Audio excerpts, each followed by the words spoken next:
Morning. How's it going? Let's see here.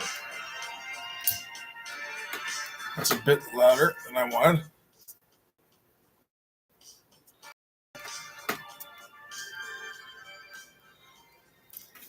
And thought I'd just warm a little bit with some kind of 90s guy. Still feeling kind of fuzzy headed. Need to warm up a little bit. Let me think, what do you need? Because you need... Okay, so for the 90s challenge thing, I think you want a maximum of 4 guys on the team.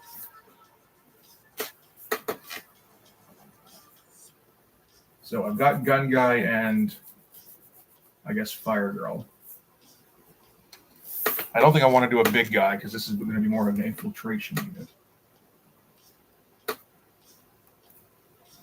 I always put these so close to the head there.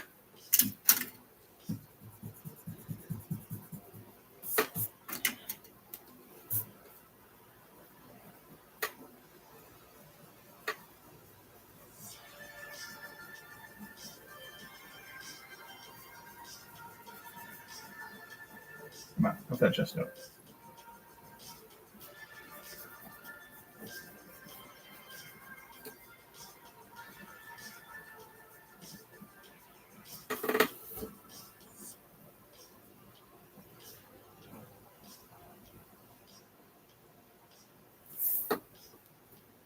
How's it going, buddy? No, yeah, we are. Still feeling the need to warm up a little bit, so I'm just going to see if I can come up with another guy for the challenge thing.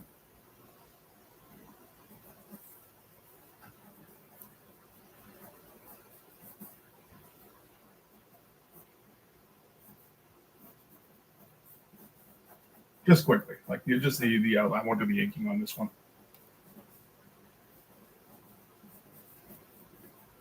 Should have longer legs than that.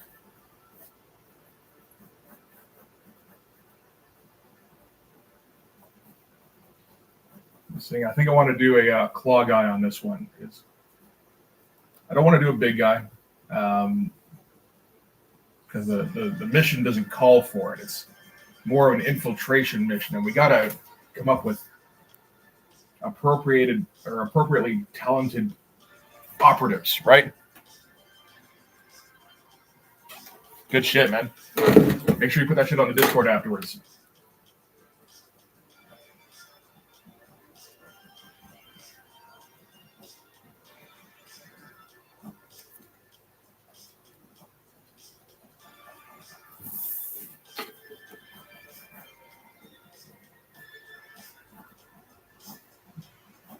More power, Posey.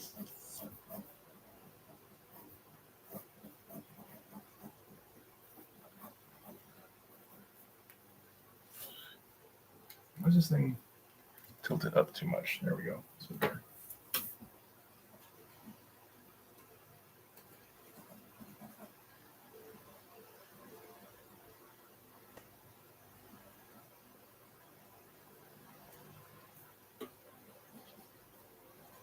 It's not Wolverine. Let's get that out of the way. Apparently, I'm just going to draw Wolverine here. Give him a long ass Scott Clark neck.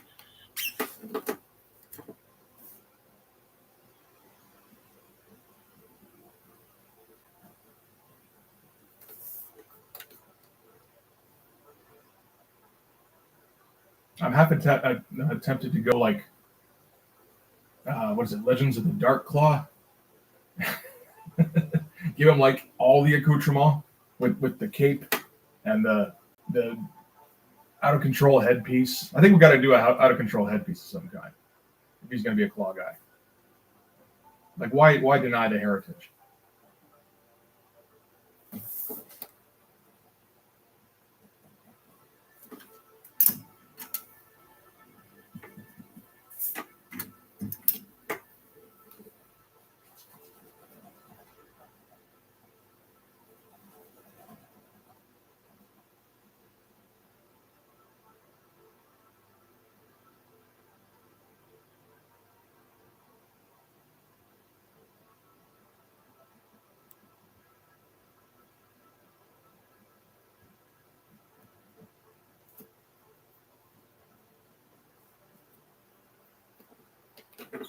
Do we make a troll character? There's an idea. Maybe he's too big.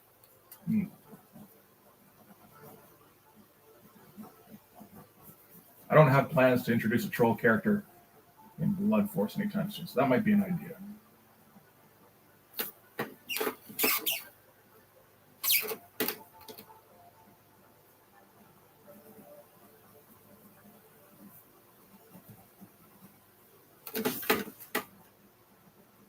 So make the arms a bit shorter then. Not too much shorter, but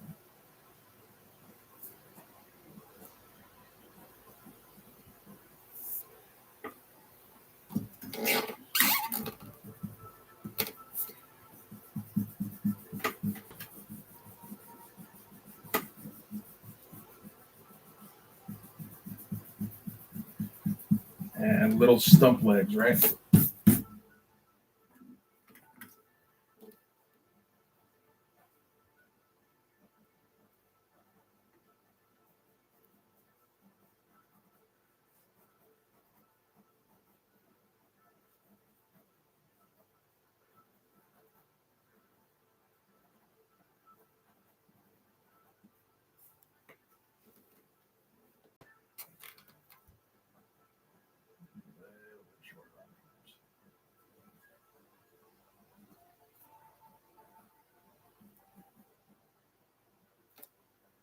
There we go. I think that's about the right proportions for something that's dumb.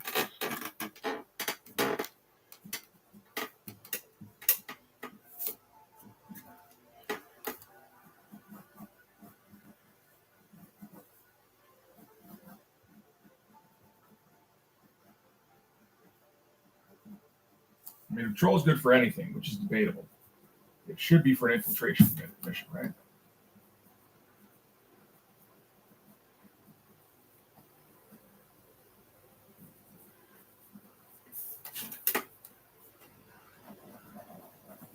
Let's shorten up that neck a little bit too.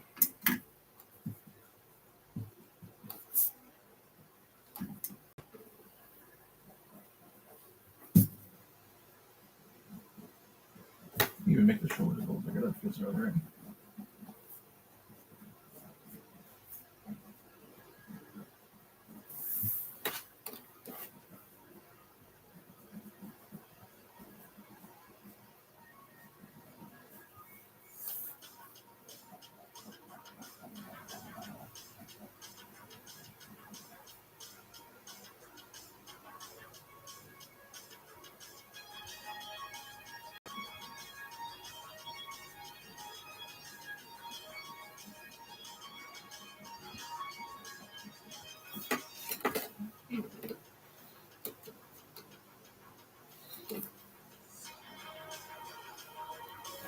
Okay, so elaborate headpiece of some kind.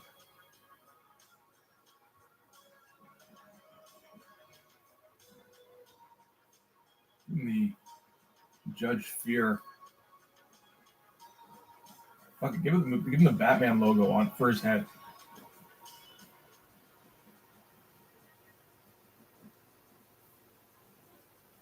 Now let's make it a little bit more stylish. It's not exactly a Batman logo, but you know, that'll work.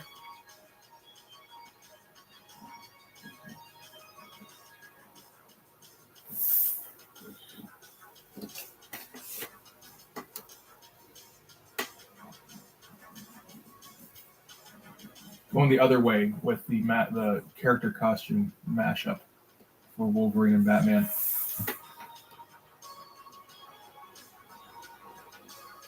Now, where do the claws come out of? Do they just come out of the back? I mean, I could do that. I could just do like 3 claws on the backs of the hands.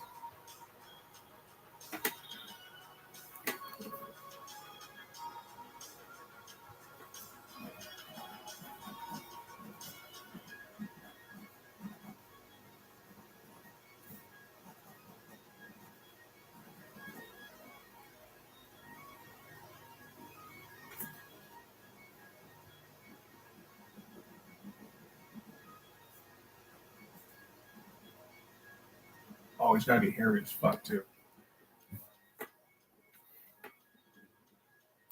Big single claw. What about like elbow claws?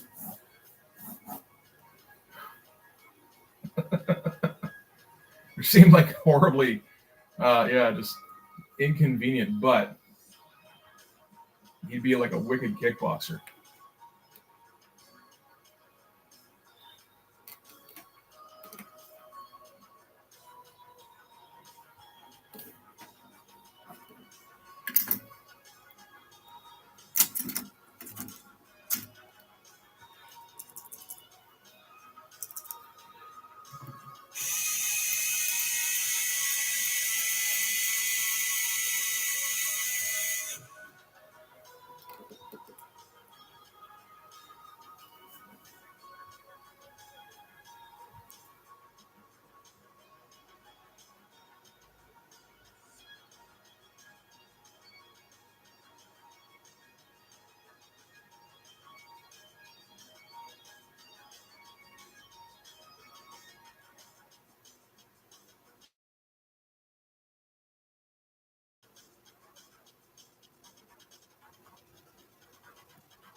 I think we gave him a ponytail too.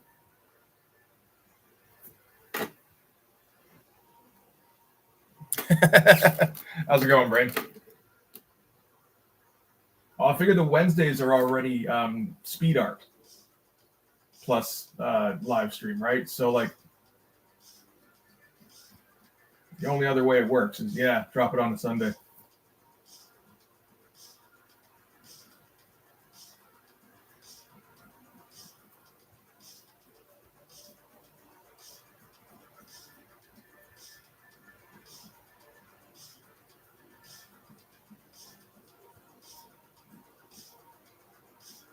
Oh yeah, there you go. I'm not saying this is going to be every Sunday. I don't have an episode 2 filmed yet. This is kind of whenever my brother's schedule and mine and work out, or if I get somebody else, that would work too.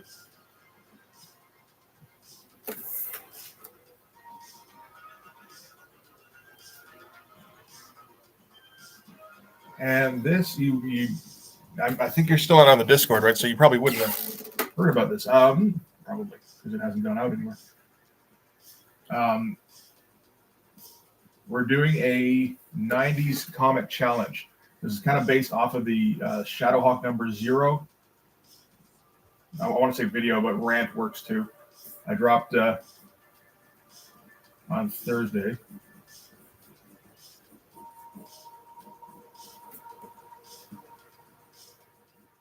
Where I talked about how this was the standard Liefeld story for a one shot, where just a bunch of dudes, small group infiltrates an installation, fight a bunch of nobodies. At the end, they fight a big nobody. You get some backstory. They blow the place up, and then you call it quits. And some of the guys, I think in particular was championing this, was saying that we should make that some kind of challenge. So that's what we're going to do. I'm going to put that up on the Instagram tomorrow and on Twitter, I suppose. But in the meantime, we'll put like a deadline of like October 1st. Just like, if you want to participate, feel free.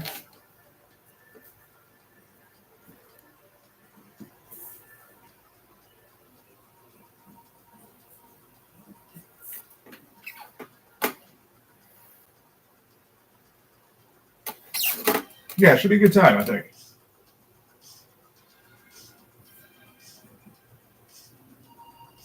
And we already know like a bunch of the guys in the Discord can draw. I get the feeling you can. I don't think I've seen any of your stuff though. But I'm not, I know you're. If you want to put backgrounds behind everybody, that would work. But no. It's just coming up with dumb characters for it, like potentially dumber than the ones I have. Although, my guys all would fit into Blood Force fine.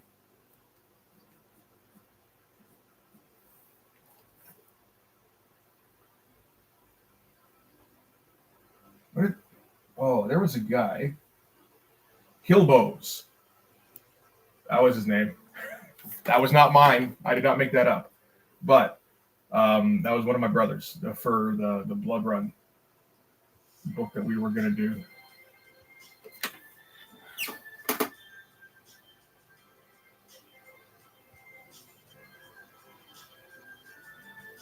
All right. Now let's see here.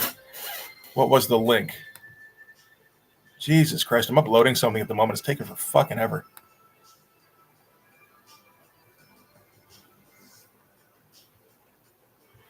Let me see here. Where's your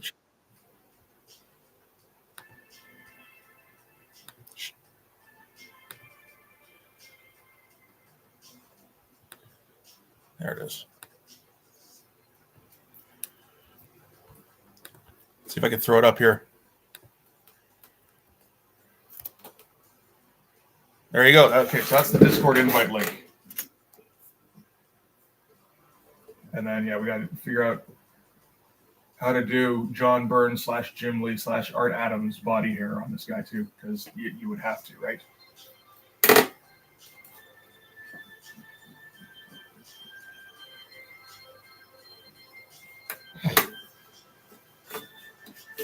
Awesome, man.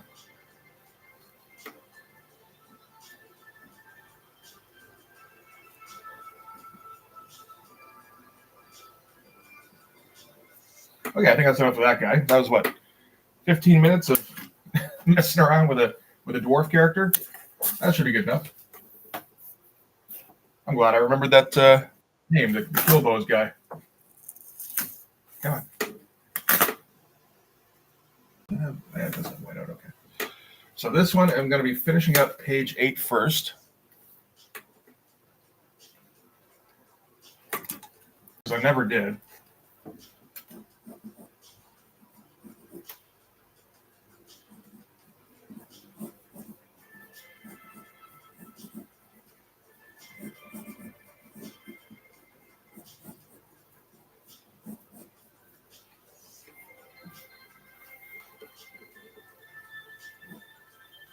I think we're doing light coming from him from the front in this one.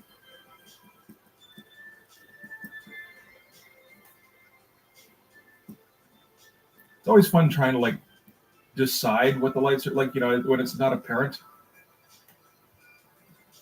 Or when you don't really want to figure out what a real one is.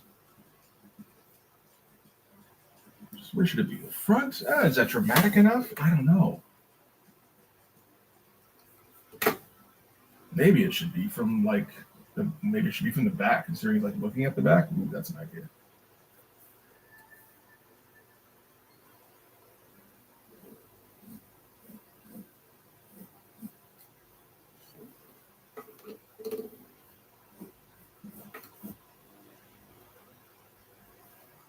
I don't think I'm all right with this.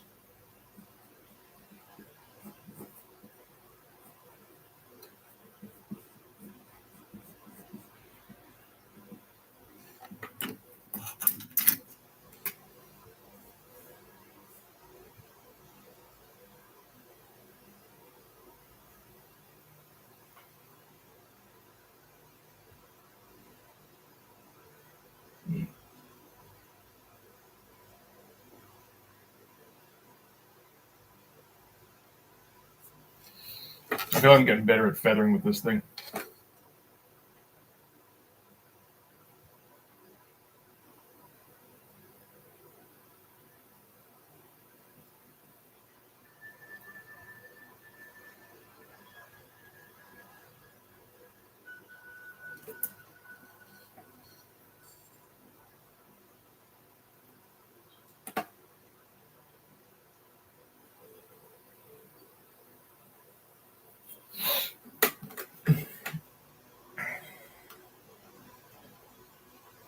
Oh yeah, no, you can make that up, absolutely.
Seems running out of ink again.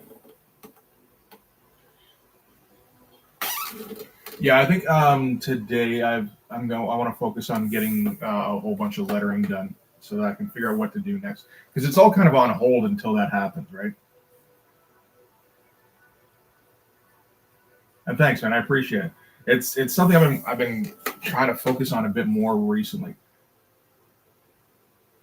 It's funny because like a lot of my early stuff, early, like when I was 25, um, did focus a lot on the shadow, and even the stuff, the blood run stuff that I did not too long before this was pretty heavily focused on the light and shadow. And then, yeah, when I started this, it's like been mostly outlines. Now I'm like trying to figure out how to work it back in, because it feels like that's been the one thing that's been missing, or one of the things at least that's been missing from my comic that compared to the Image guys.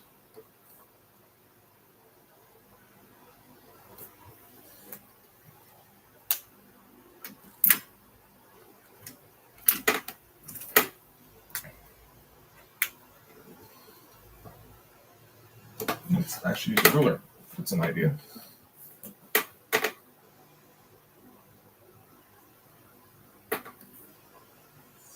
I was totally gonna fake that shit.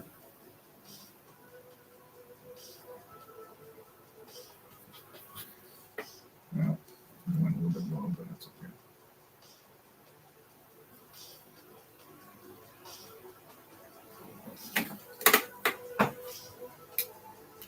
Let's wipe this out. Hey, Mighty Geek. Thanks, man.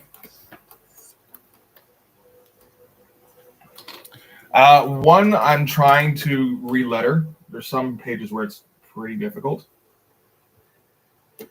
but I think for the most part I can do it. Two, I can't really. It's because it's lettered right on the page.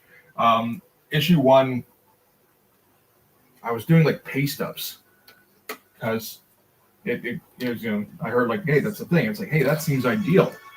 And then I did it, and it was like really difficult. So I was doing it partially wrong at least, but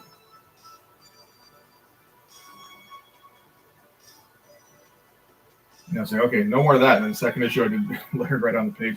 So now it's like, oh shit, okay, I might be able to cover up one or two of these if they look bad, but most of them look okay. I think I might just leave that as like a weird one-off issue. And then issue 3 is, of course, going to be completely computer letter. And then issue 4, we backtrack a little bit by trying to work in some hand lettering for the sound effects, which I think is a good mix.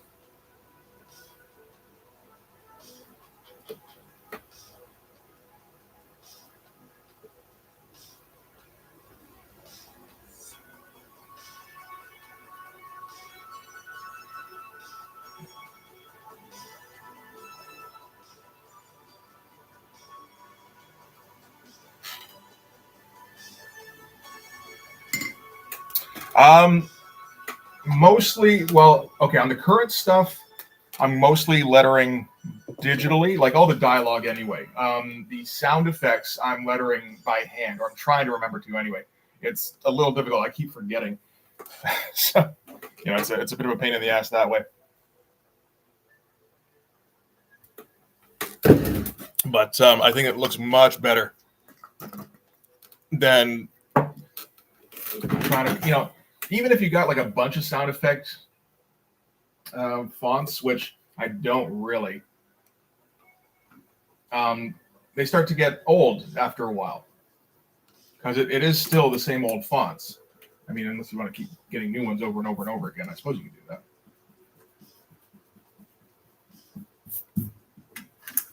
But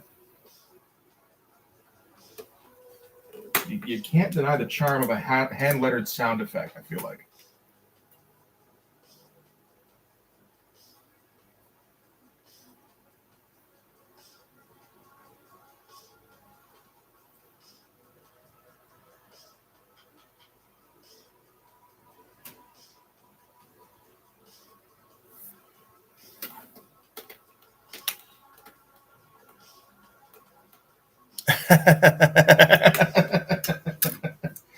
Yeah, that is really going around now, eh? The Jim Lee thing. I mean, I feel like I thought that was pretty much common knowledge. Maybe not the exact number, but like that he was getting, like 5 figures for a sketch. Mark Silvestri charges, I think 15,000 or something.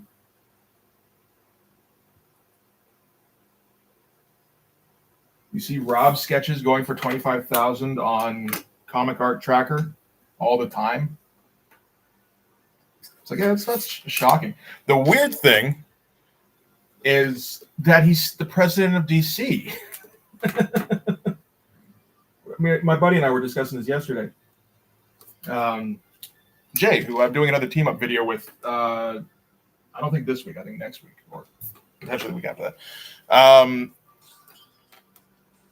Let me see here. Trying to see what my last message was because I liked it. Just saying that's a weird look. It's like, I like to think he's putting off important business decisions that will decide the future of DC because Steve in Indiana slid him another $5,000 for extra background cross-hatching. Fucked it up. But, it's like, I don't think this is how you should be spending your time off, man. This is weird and unseemly for the president of a company who's making like, he's got like a 10-figure salary, I'm pretty sure.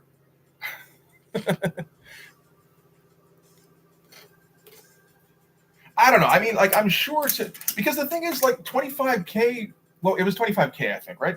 25K to Jim Lee is chump change. That doesn't buy him anything he needs, really.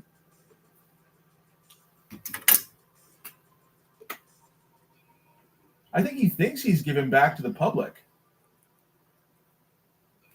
But, like, it's not really the public. It's a couple of rich dudes who just, hoard this shit, probably.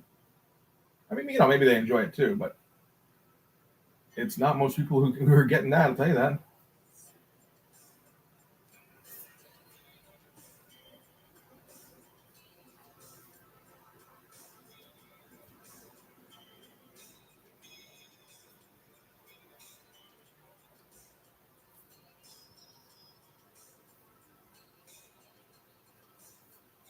Let's see here.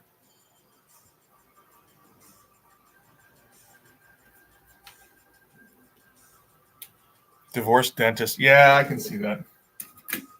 Why are they divorced? Because they spend $25,000 on Comic Art.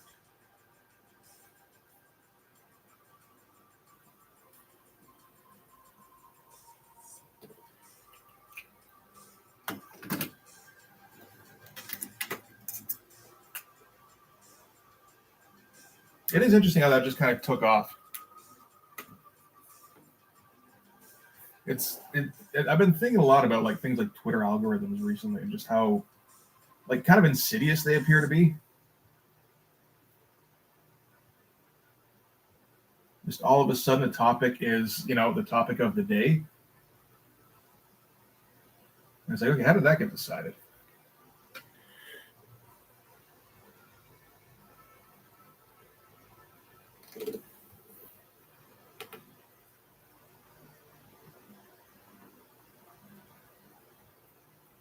I don't think anybody doubts Rob's love of comics. I do doubt Mark's love of comics constantly. I don't think he was a big comic guy when he got into the business. I think he had a skill that he was able to exploit. And, like drawing and everything, but then it became too much of a, like job. So he stopped doing it once he could afford to do that.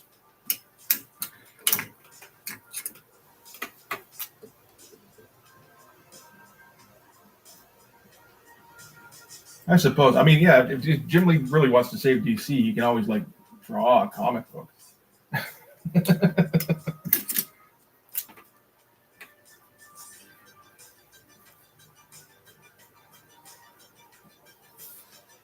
That would be a weird thing, like thought to have in your head. The knowledge that, like, man, if I just stepped down and like really got cracking on a monthly, Like I'd pull some record numbers, like not like record, but like for these days.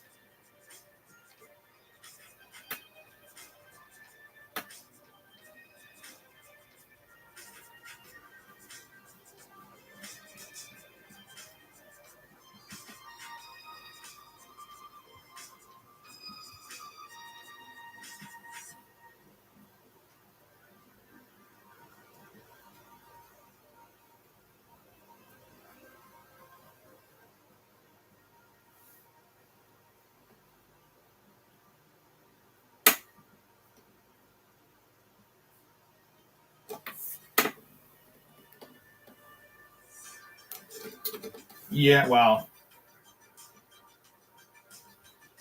I mean, I don't think Jim Shooter could fix anything these days either. It was more that Jim Shooter understood where comics was heading better than anybody else. Like you can argue about his actual tactics, which is probably a good description for them, actually.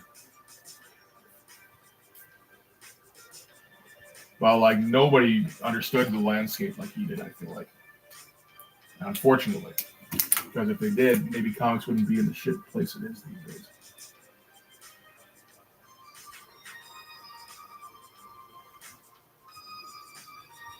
I'm not even talking about the content. I just mean the fact that a good book sells 40,000 copies these days, which is a fucking travesty.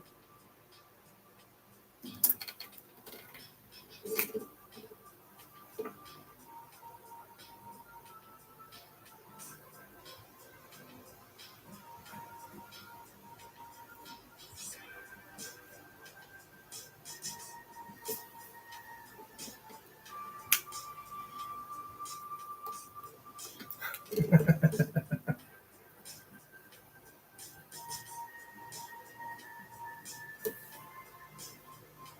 bit more in here. I feel like I'm missing out on some cross-hatching in here.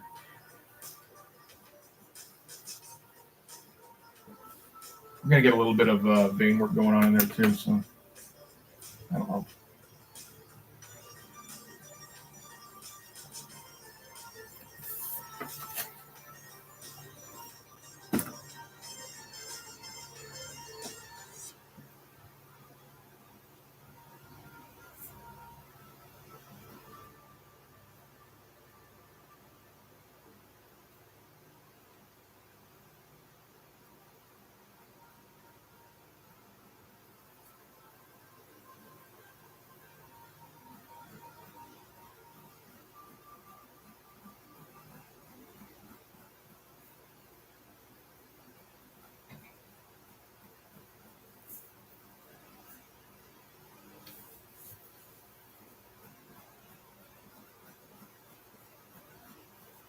This is one of those instances where he probably didn't need to crosshatch like this.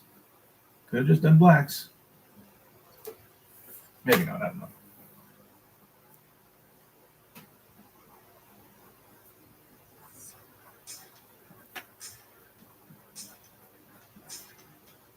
Maybe the crosshatching adds to it. Let's pretend it does.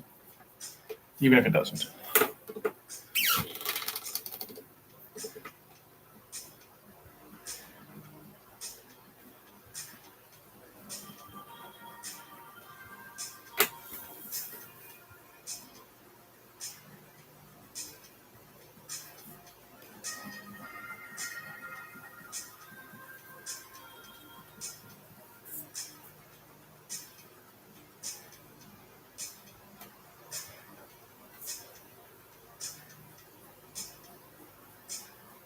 That's a lot of cross-hatching. Okay. That is true. I mean, if you always go, no, this was a bad idea, you just go, well, then fix it. Okay. Here we go.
No, not too bad.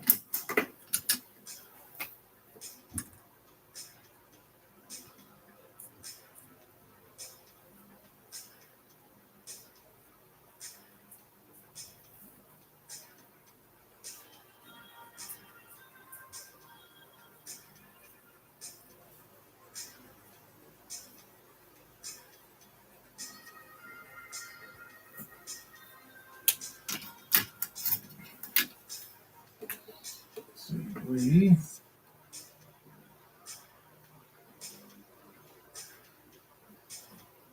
I think probably a black actually would work fine here.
That works good enough, I think.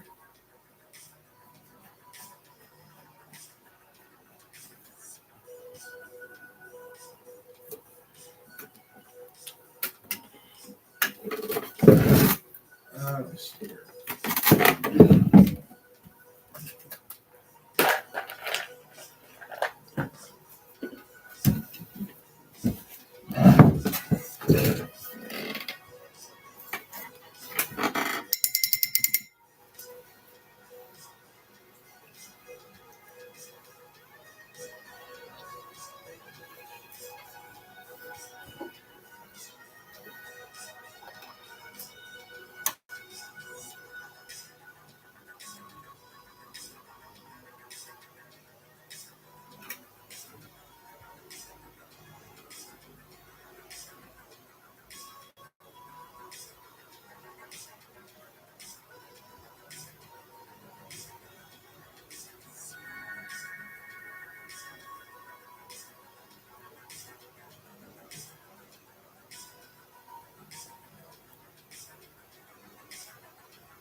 Where'd the lid go? Oh, there it is. Okay. Like, I'd really rather not leave my anti-ink just open because I know what's going to happen.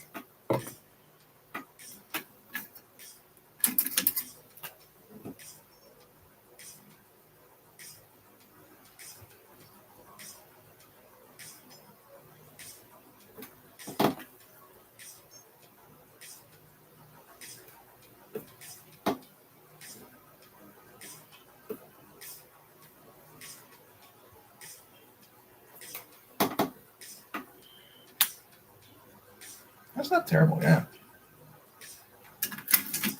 I got most of the notes okay. I think I need to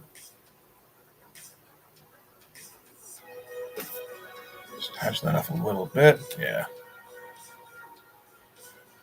Interesting bone structure. I don't know how much like an actual human face that really is, but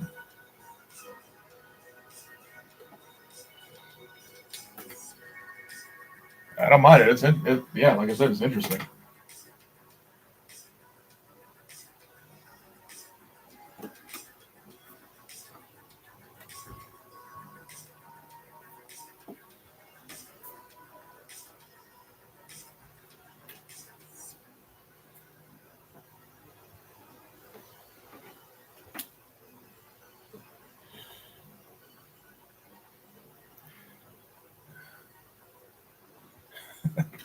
I mean, how could that ever go wrong, right? Leaving the bottle there.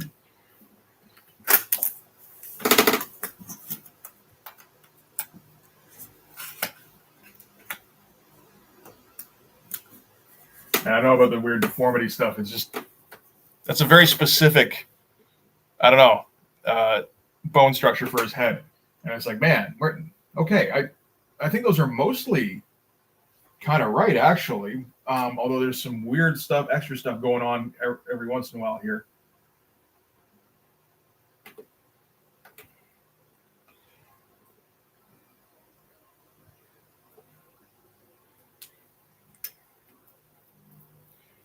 Let's see here. You know, I'm gonna keep cross-hatching it until I ruin it. That seems like the best plan going forward.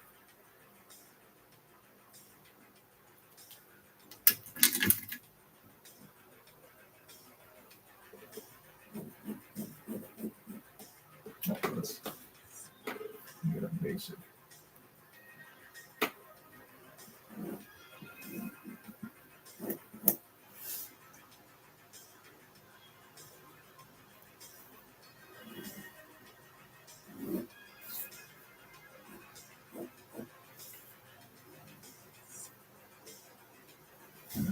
Going to here.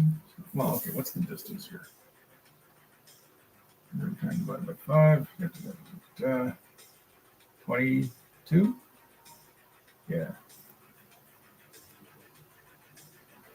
Oh, that's not as thick as I was hoping.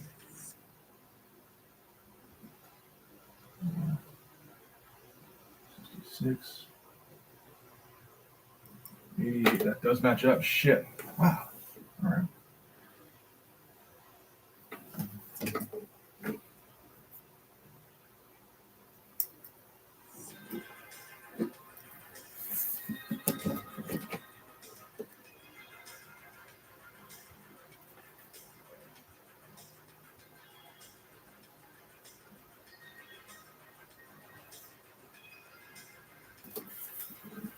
All right.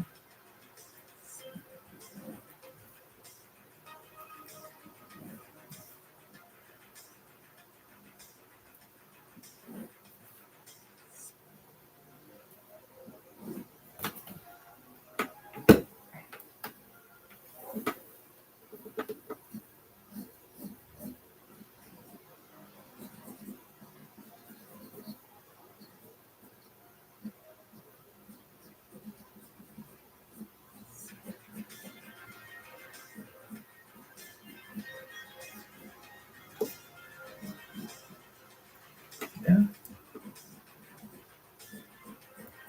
Higher up, though.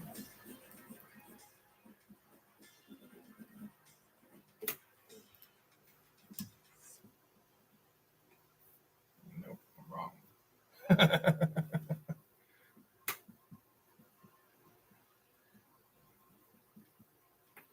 We need I feel like it's skinnier.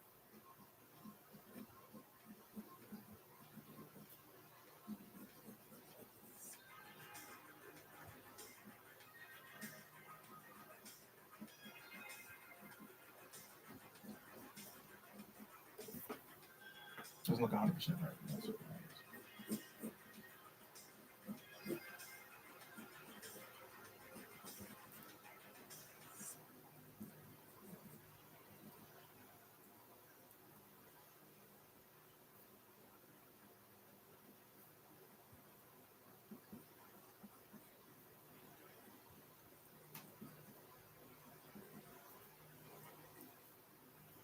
Not too bad there.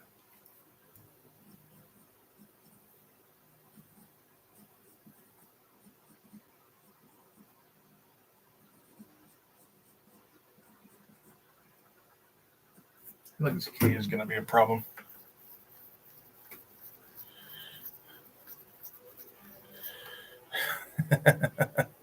Deadline certainly helps.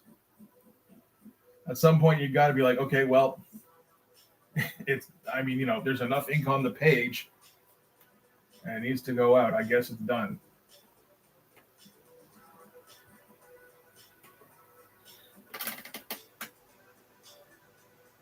A little bit, yeah.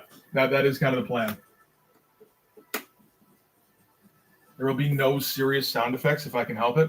I mean, maybe okay. I don't know. I'm sure there's the odd one where I'll just like kind of drift off into a daze and not realize I'm just doing like bang or something.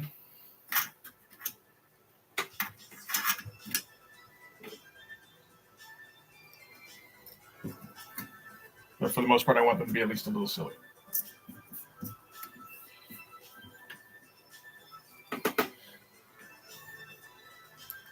That's the goal. High quality in a short period of time. Yeah.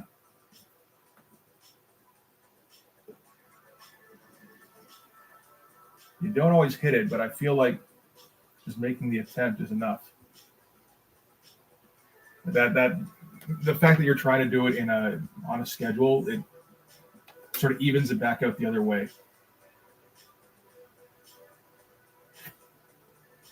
Where any lapses in the style or the finished product, it's like, okay, well, but I mean, he made deadlines, so like that's some pretty good shit.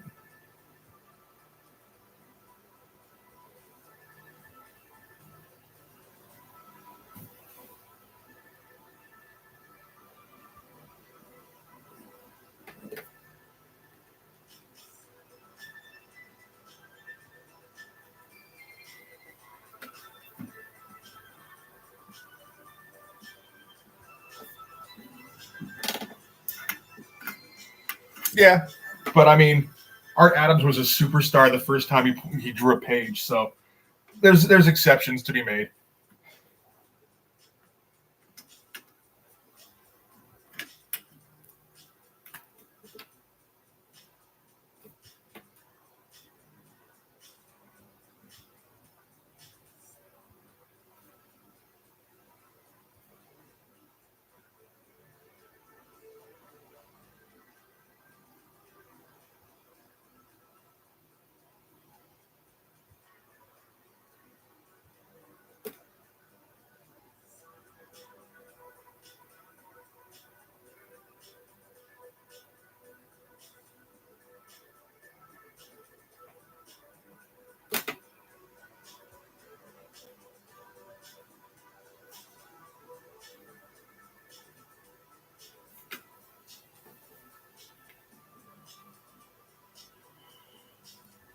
Yeah, see, that's the thing. I mean, like guys like that, like yeah, that sucks that we didn't get more from that guy. But at the same time, the stuff we got,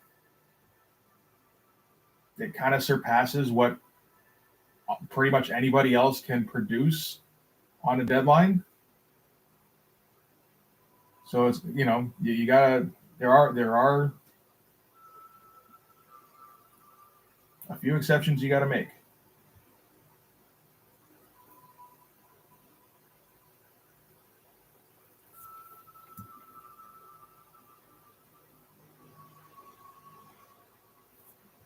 It's one of the reasons Rob Liefeld's shit is so egregious to me is because he operates on a Art Adams schedule, and then he delivers less and less with every issue.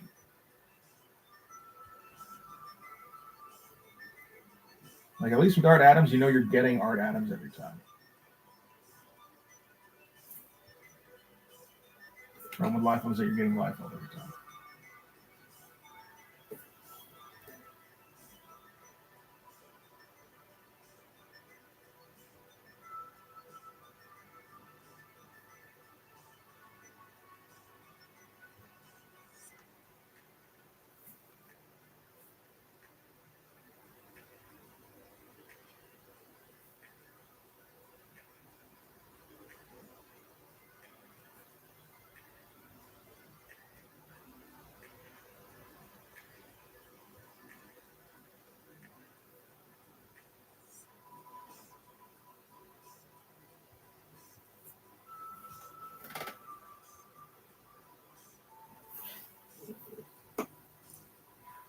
Well, 24-hour comics is its own beast.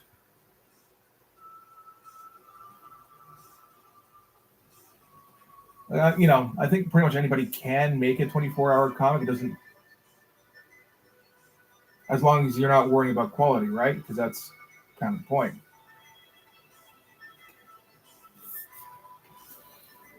Like,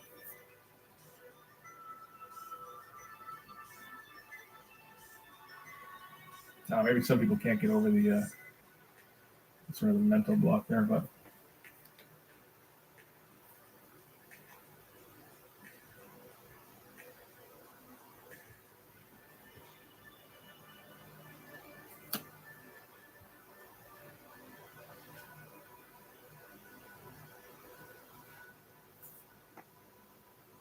I think, hey, John, how's it going, buddy?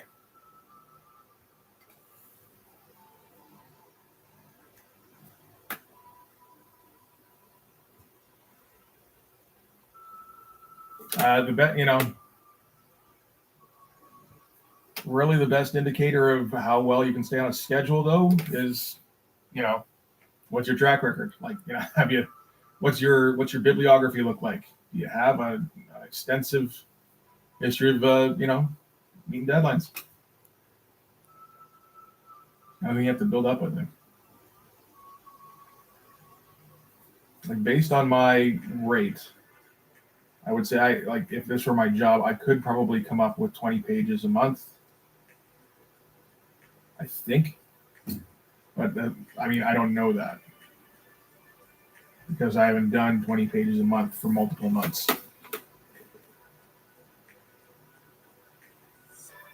I can produce a page in 5 or 6 hours.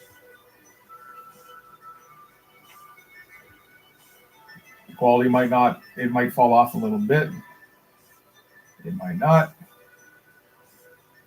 But do I lose my mind after 2 straight weeks of doing that every day, right?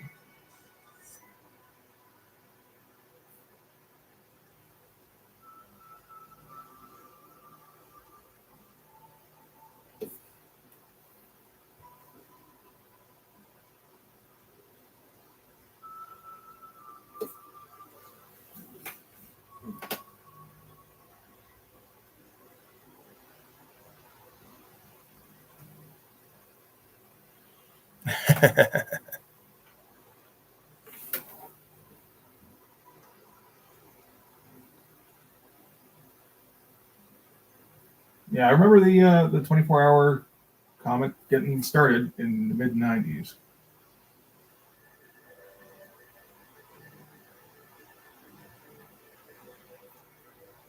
It was kind of interesting the kind of stuff that you saw. It was as like an indie proposition.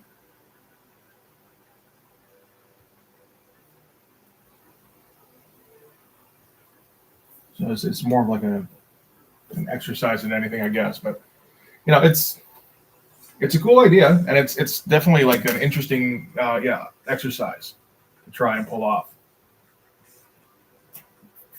because it takes a different kind of focus, like where you can just like go all in for a full day. Depending on what you're trying to produce, I suppose.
I believe it. Kevin Eastman's, he comes up with some weird shit sometimes. I don't think I need to fill in these letters. I was thinking of doing a little bit of like just like a single hatch line or something coming up from the bottom or from the top. And it's like, you know what? I think this is actually fine how it is.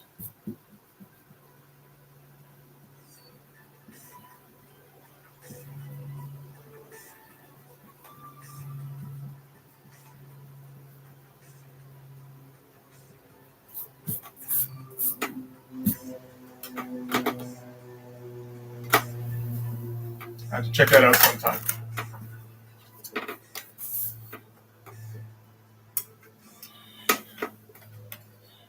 That's like some yeah.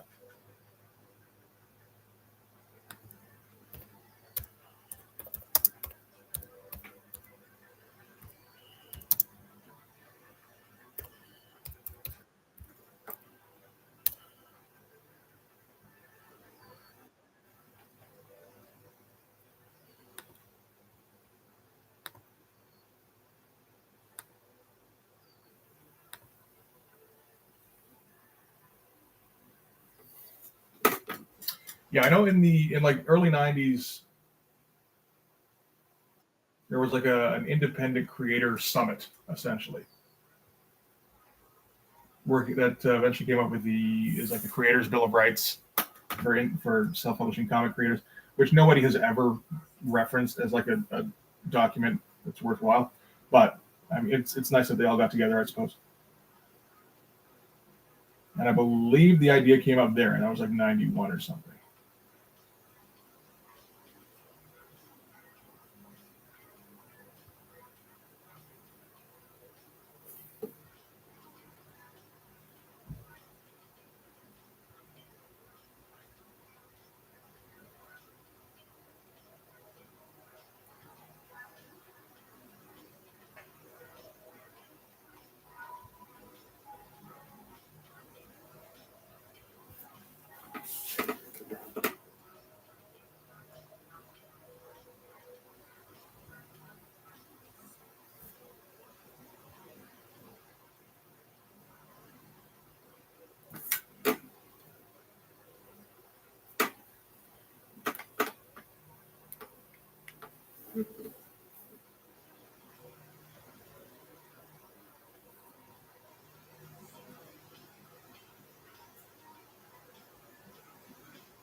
No real reason for this mountain, little rock face to be inside of Blood Force's lobby, I suppose. But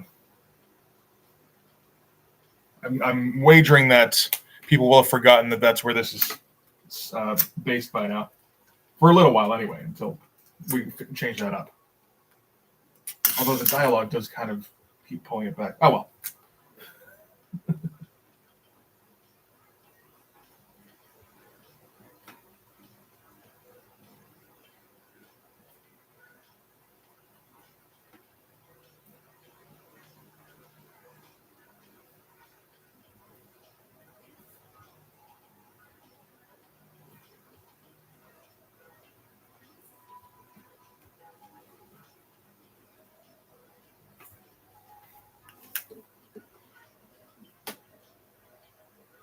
Sounds good, man. I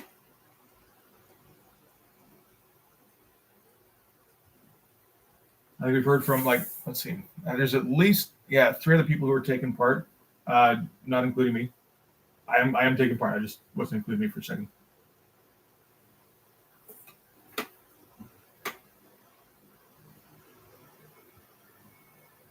And I'm going to put it up on Instagram tomorrow.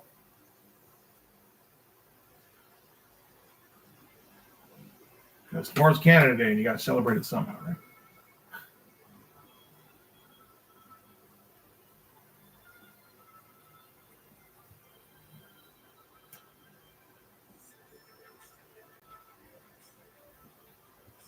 I'm going to celebrate it by being at work and checking in on the hockey free agents every once in a while and talking about 90s comics on Instagram. That sounds like a plan.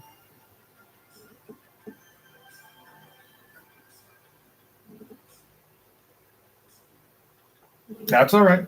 We're getting it in before the 4th of July, so And it's there's plenty of time before any kind of deadline. We're saying right now October 1st. I'm pretty sure if you get close to October 1st and you're like just about there, I'll let it slide. It's like, what is it? Do we have like, I don't know, bylaws we have to go by? No, not so much. So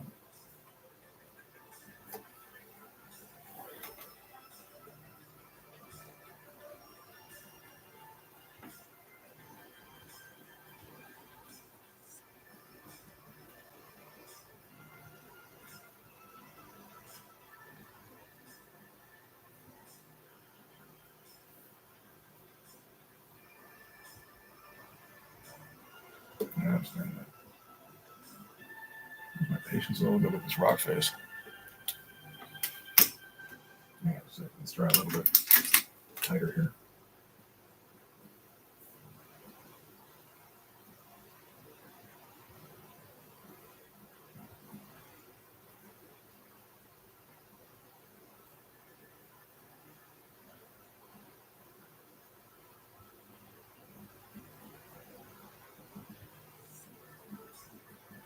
These really are just like random hash lines.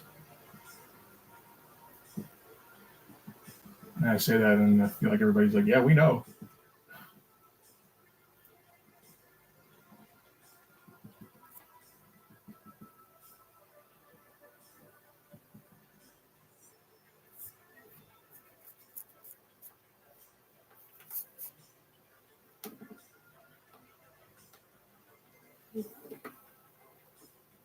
And yeah, Hero.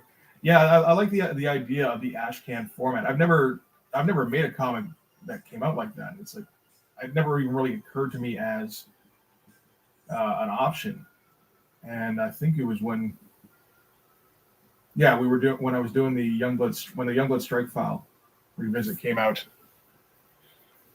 and Montoya was saying how he still has the Youngblood Strike File Ashcan. It's like, oh shit! How do you put that up on the Discord? And looking at it, I was like, man, these things were so cool. I forgot all about how cool these things were. Now the idea of having a Blood Force Ashcan is like, man, that would be amazing.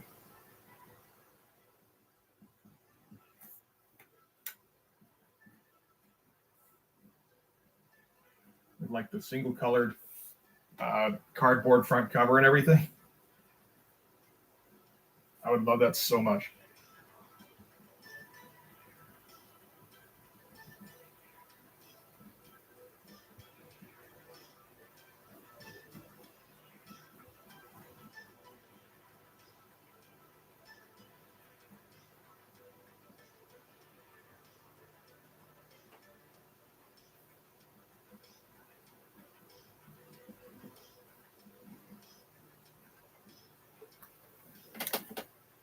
That looks mostly okay.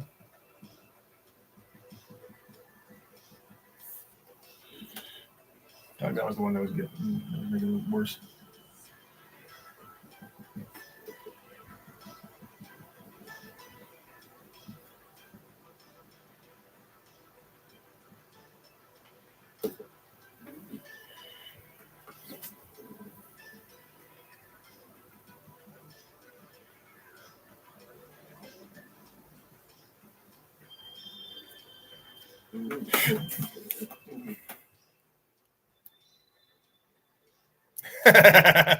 Oh, we're just getting to the rules, are we? Yes, the comic theoretically should be readable. I mean, if it's a silent comic, you can absolutely get away with that. I will expect you to go a little harder on the art then, though, if that's the case.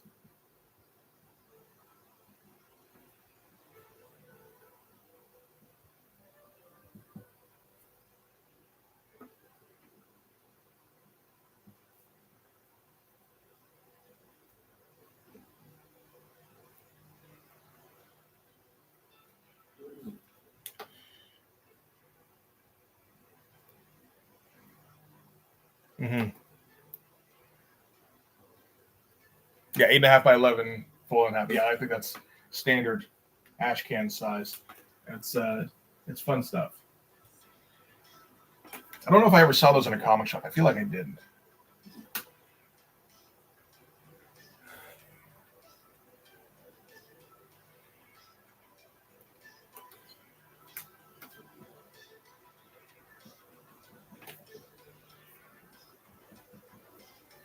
But yeah, no, feel free to do the one that's all backgrounds, and just like every once in a while, I'll have something blow up.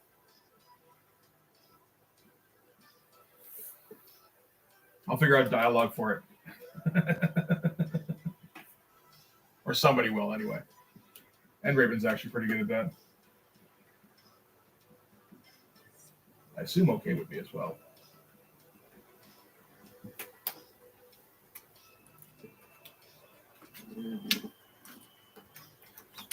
Oh, is that? Oh, okay. I didn't know that was the. I thought Free Comic Book Day giveaways were just like regular sized comics.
Oh no. All the background stuff that we've been trying to avoid. I mean, fit in.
Oh, thanks, man. Yeah, and I'm.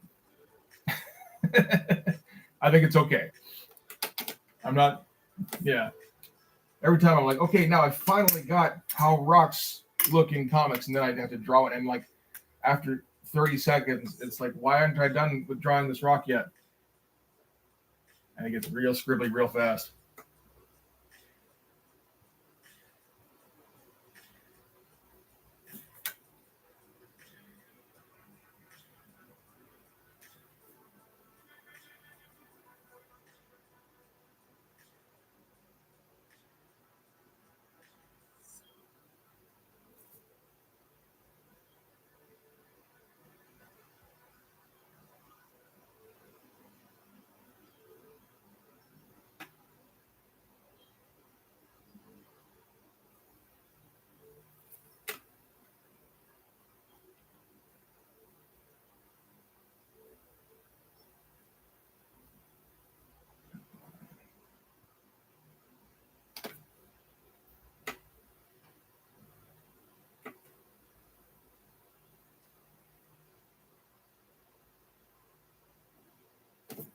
It's a pretty good tiny head, actually.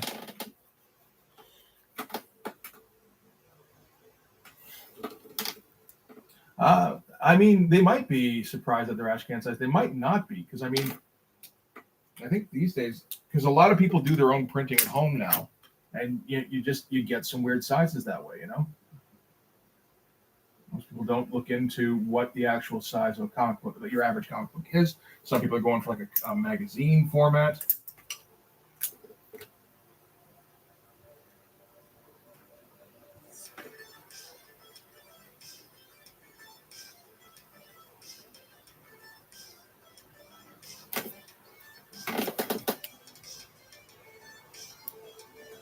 Oh yeah, and I don't think anybody cares.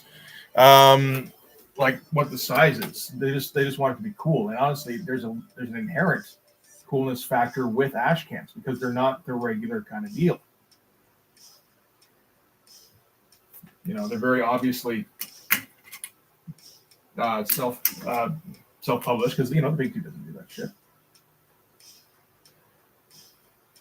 Or the big three now, I suppose. Whatever. Yeah, I don't think they do that anymore either.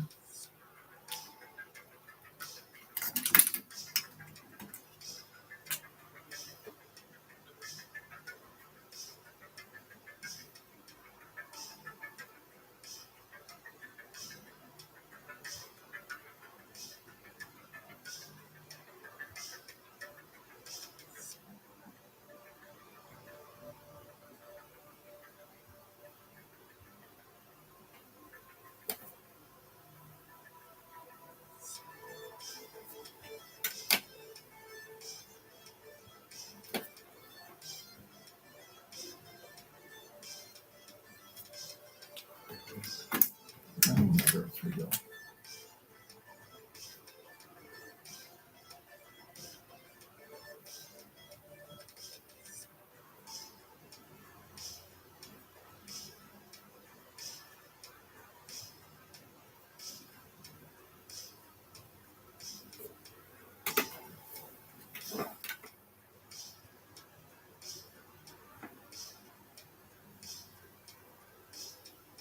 Apparently, I'm channeling my inner Dave Johnson at the moment. All right, I'll take that.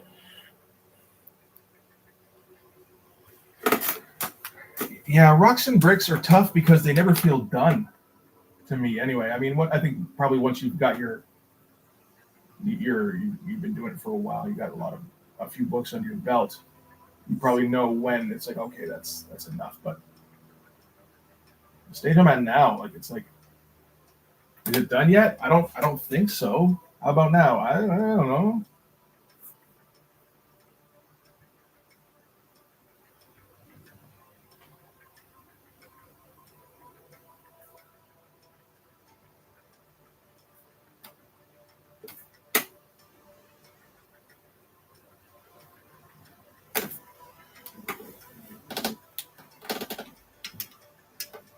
And yeah, bricks are a nightmare. I mean, there's some people who can make it look pretty good. Or if you're at Adams, you just draw every single one.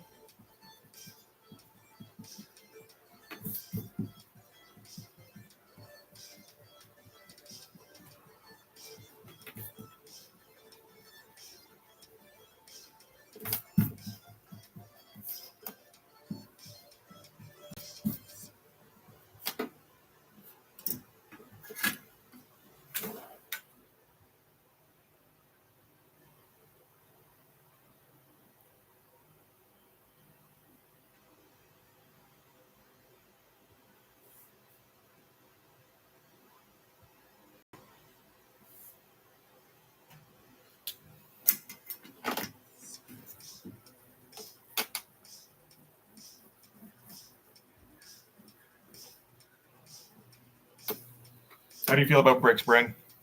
You all right with them?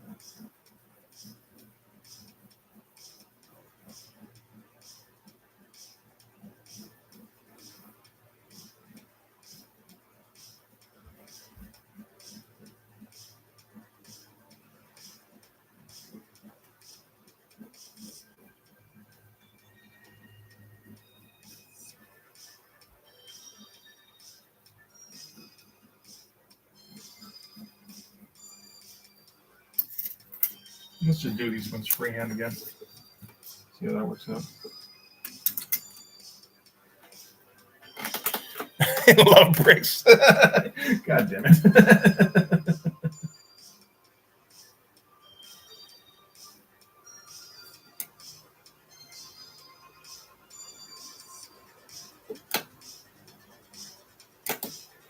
guess is not going super well just yet. Maybe I should be using a curve of some kind.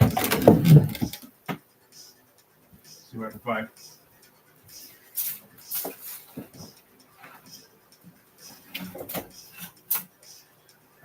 Where's that? Yeah, that'll work.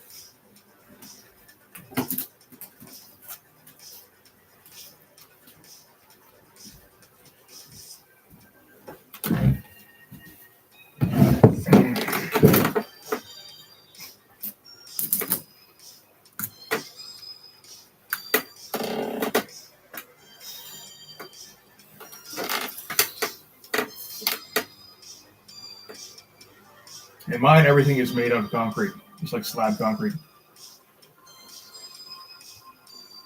Except the rooftops that Popo perches on.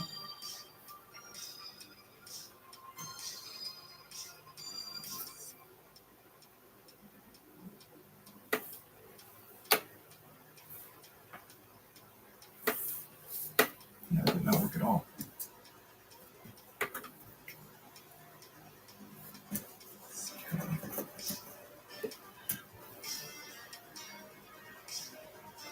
This stuff is a stupid shadow.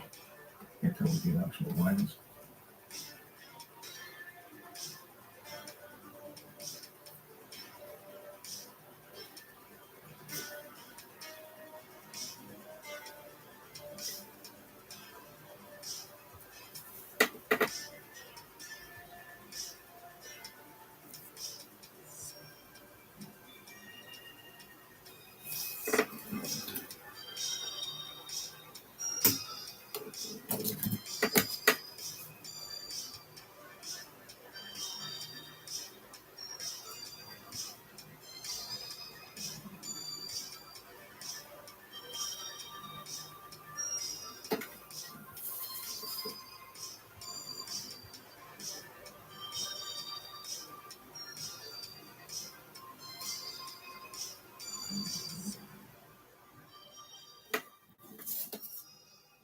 And then we gotta go over that first one.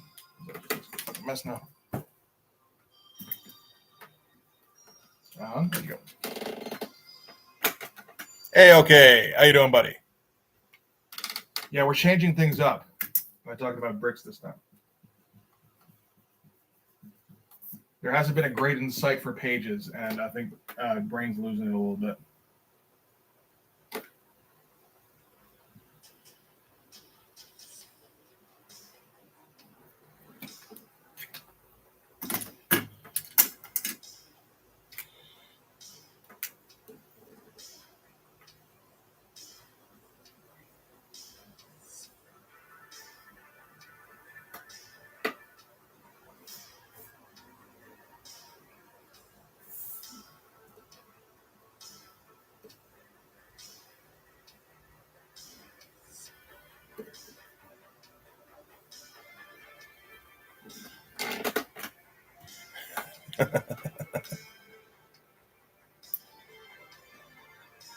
Oh, I could see that. Yeah. Well, I mean, Todd's always been that guy anyway, where he just puts too much detail in everything. But yeah, I could see that where he'd feel like he needed to, for something like Spider-Man, where he's constantly like latching on to buildings. And it's like you want the building to feel solid.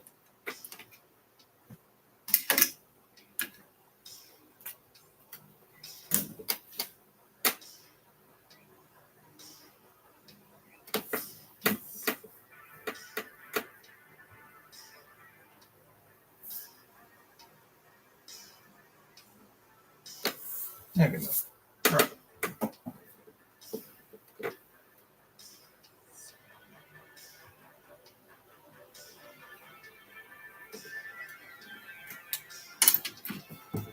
So, do you think it's done? I think it is. So that's page 8, which I probably started like a month ago, and never got around to finishing it until now. So, yay, it's done.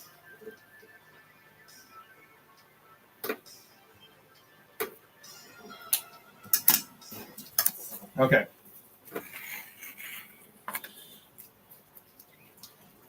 I mean, Todd does throw a bunch of detail in the backgrounds.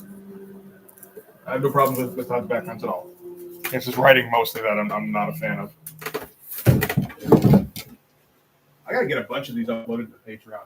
I feel like I've let that slide for like a couple of months really, because there have been a couple of pages that took longer than I'm used to. I feel like I'm just spending more time on pages really. Okay, so let's see if we can finish up this one too.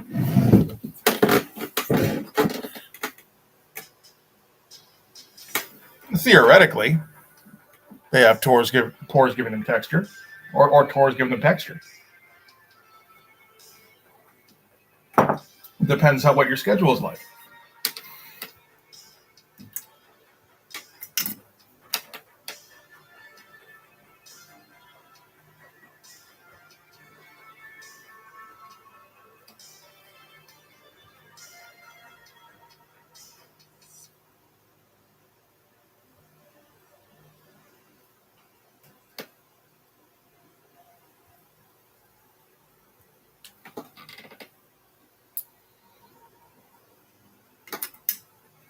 Okay, let me see this thing.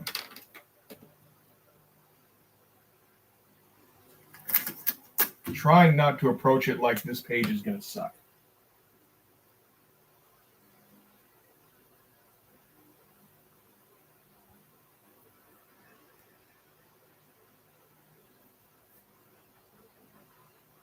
I feel like that doesn't exactly swing things in my favor if I do that.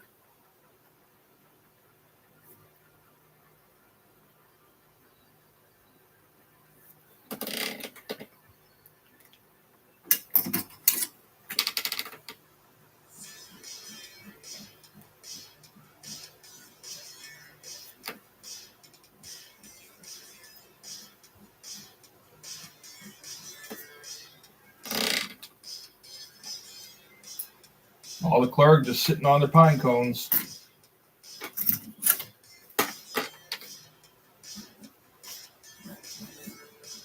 Sure, let's do that. He's got like a little.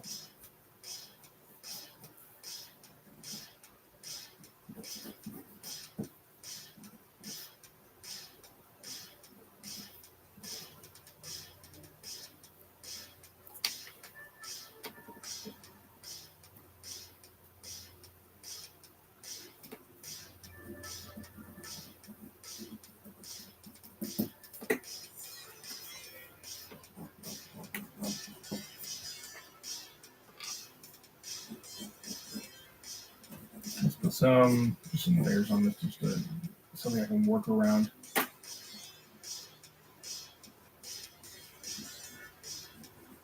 Sure, like that. Yeah, like a fucking turbine.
Yeah, it's just well, I mean, like, they're covered in spikes themselves, right? So that's just it's like the way we look at curves, where it's like welcoming.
Oh, I would think so. Yeah, it just looked like fucking goo, basically.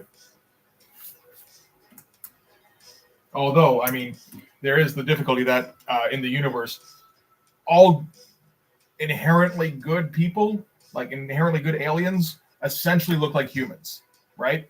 And everything else looks like monsters. It's it's just how everything kind of worked out.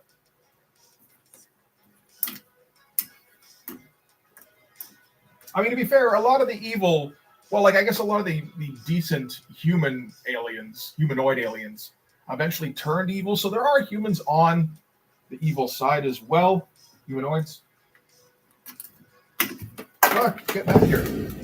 Keep dropping pens.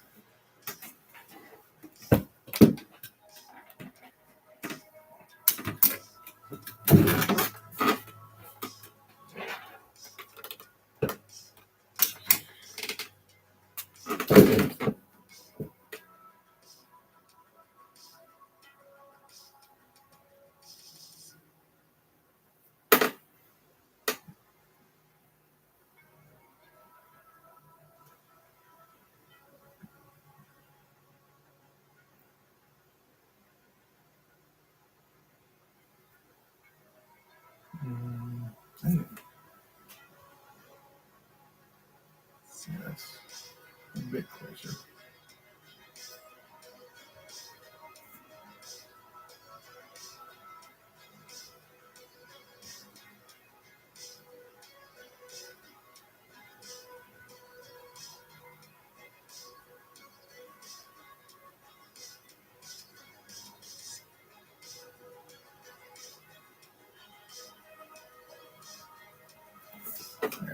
Okay, Radio Shack headphones for the clerk.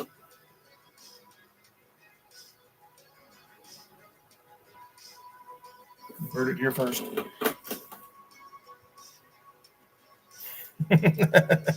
That's a good call. Spikes are always calming for people on the opposite side. Yeah.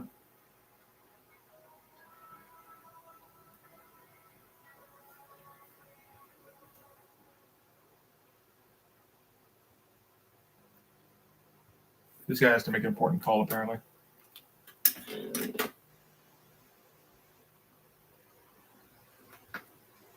There is that. Yeah. I mean, there's no guarantee, of course, that they can be redeemed, but that certainly is a point in their favor.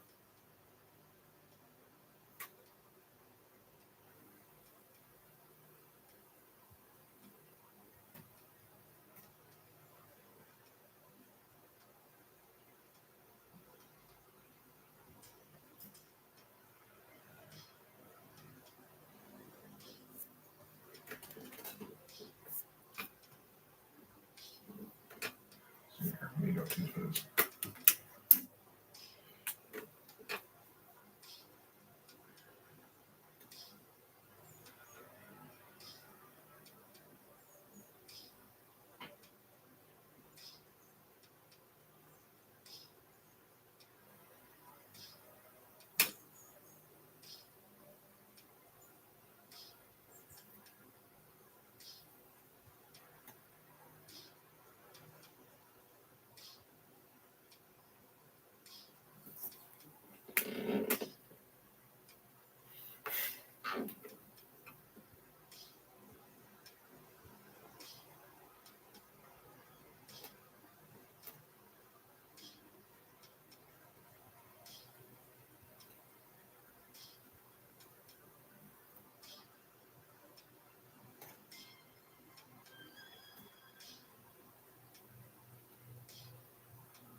Let's do a little bit more.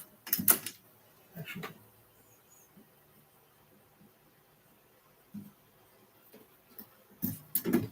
Penciling here instead of just assuming I'll figure it out in the inks.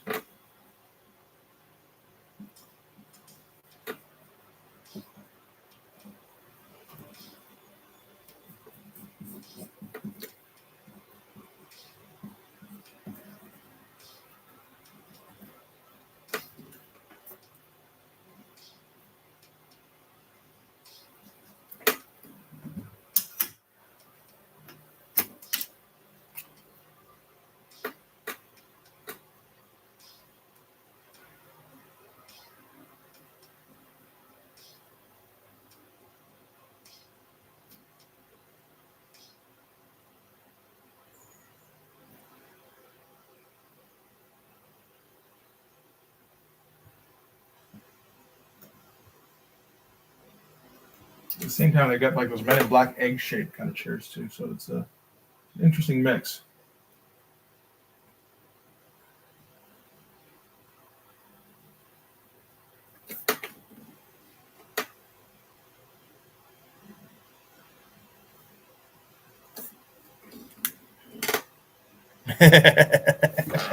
Yeah, that was okay all the way.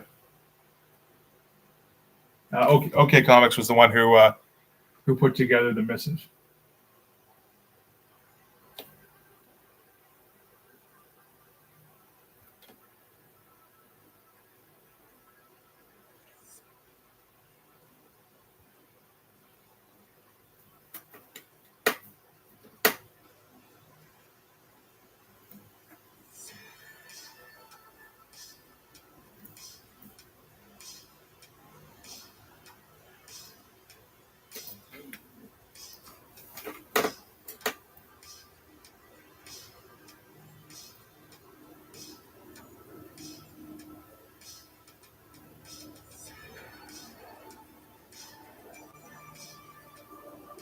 No, it's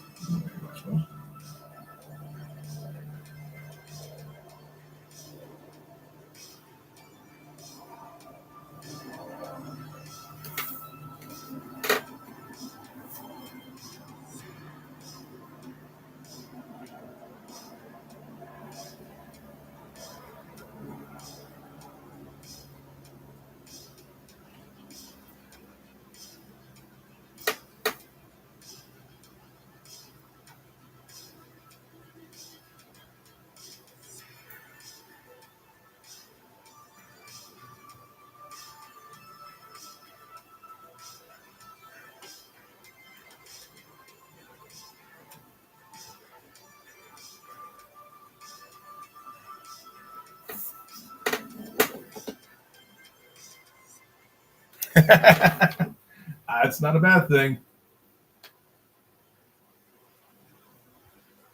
I mean, we're giving us 3 months. If you want to do 2, I'm not saying. I'm just saying.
That's not, hey, absolutely.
That's cool. Yeah, I like to see what kind of responses we get.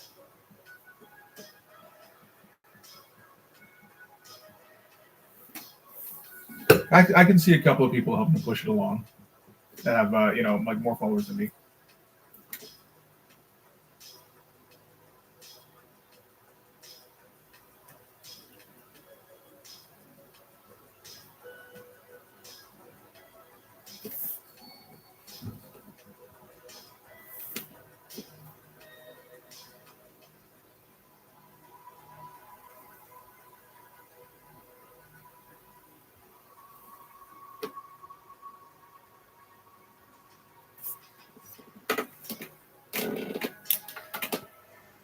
Mm-hmm.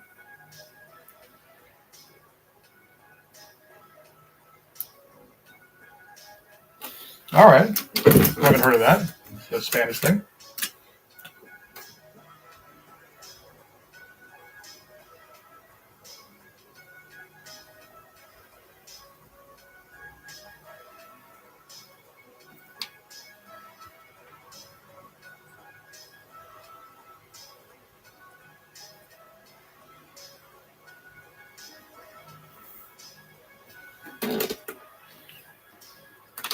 As I said, I always thought NaNoWriMo was a terrible name, particularly for like a writer's event. Like, maybe come up with something a bit catchier.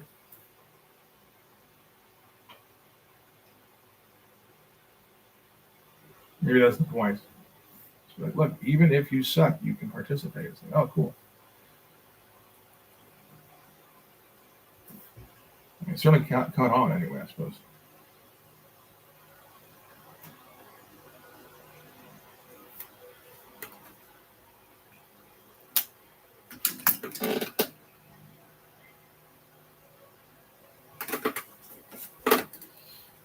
Well, yeah, if you want to draw on that small size, that's the thing, right? Because these are like, this is the standard for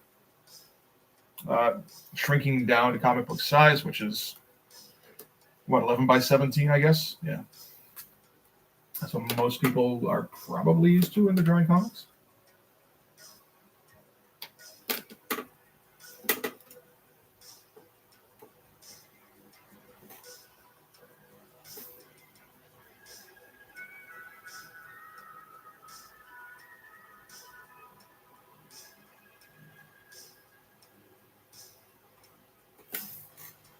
If you're doing it with the idea of eventually getting it, published as a regular North American format comic book, or if you want to have just like comic pages that you made.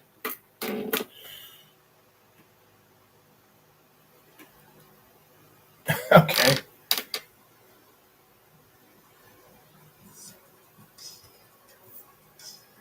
Sounds interesting. Throw a link up now that you got your wrench.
All right.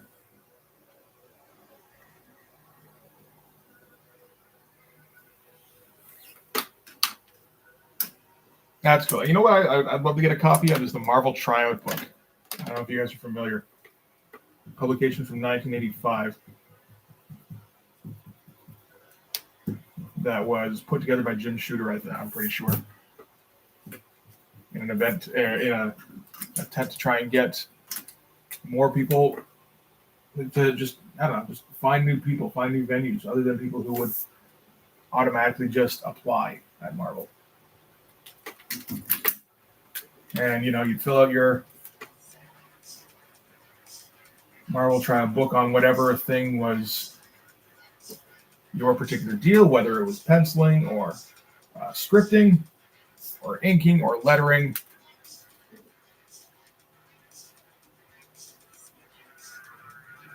And then you'd send it in. If you won, then they'd offer you a job directly. And that's how Mark Bagley got started in Marvel Comics.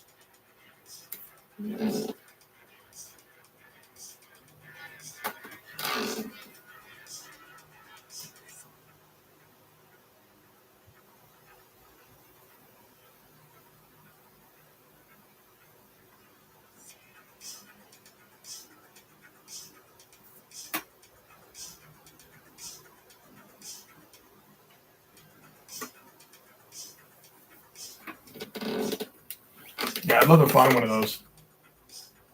I don't think I've seen one for sale just yet.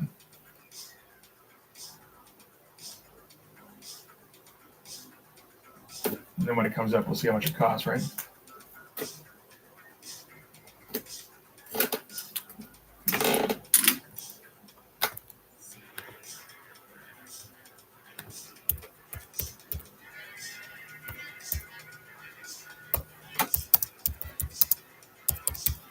Is there a copy online right now? I don't think so.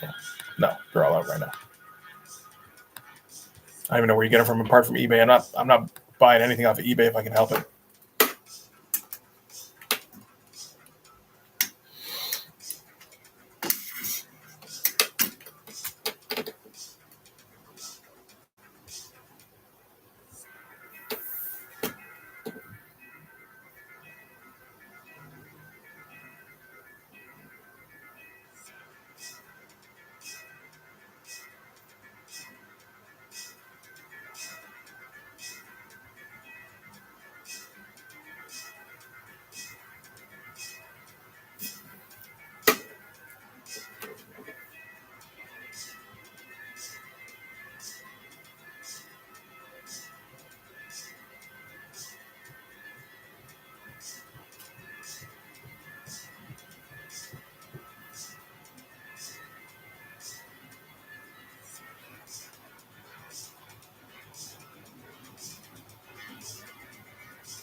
Yeah, he was, and that's a pretty cool way to come up with like a new way to find some new talent, and it totally worked. It was never going to find a superstar, because a superstar is going to apply through the regular channels, right? They might even have an agent or something to help them out. But like to find like a guy like Mark Bagley who can just get pages in and provide you with quality work. Yeah, that makes sense. That's how he was found, actually.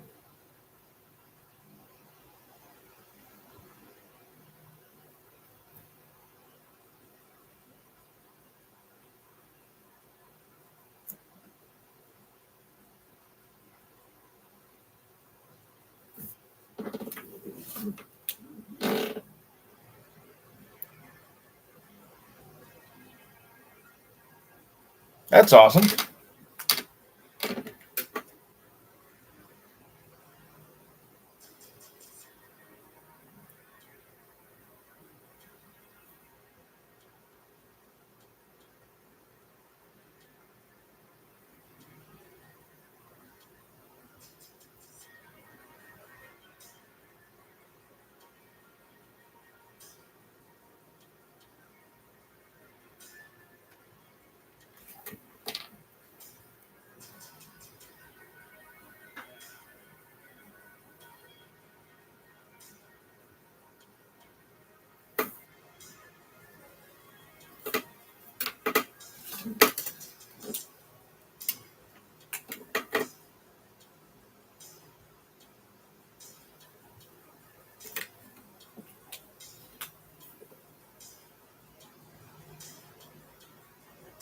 little bit of dustbuster going on here.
Well, I mean, I'm sure he was looking for artists who love comics, but I think more importantly, he was looking for artists who were good workers and who could produce comics that, were the kind of comics he wanted, which were, solid storytelling, solid fundamentals. I don't think he gave a shit about Flash.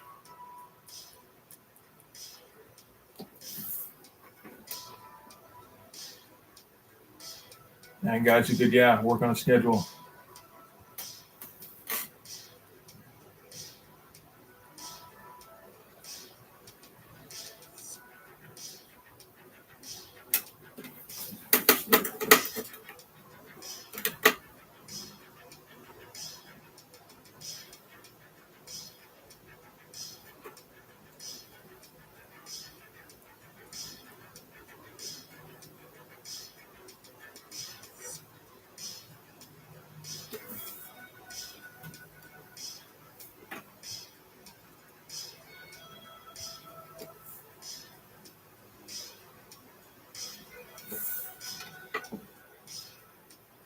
I don't know what's going on here.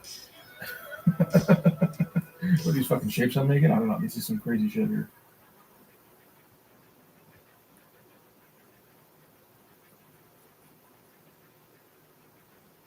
I might be overstating it a bit, but it's just like I don't know. Something doesn't necessarily. I'm pretty sure most of this. There's a good portions of this that don't work with the perspective. Like this would be more of a flat-on perspective. Why is it here? But it's I don't know. It is. Deal with it.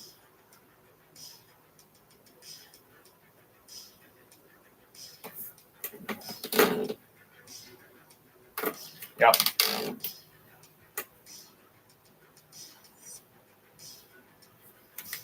Jim Shooter loved him some guys who could meet a deadline. Absolutely.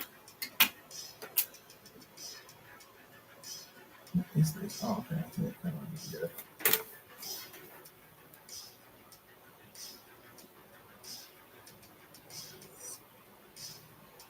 I feel like on their keyboard, I should have like spikes right where the hands go.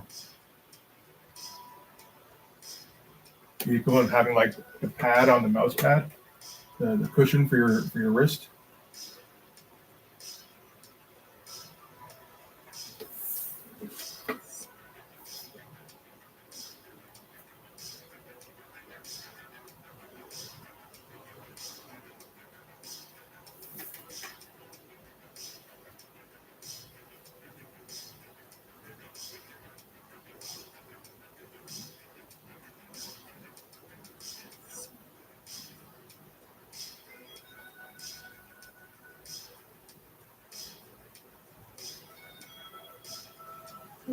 Scratch that out.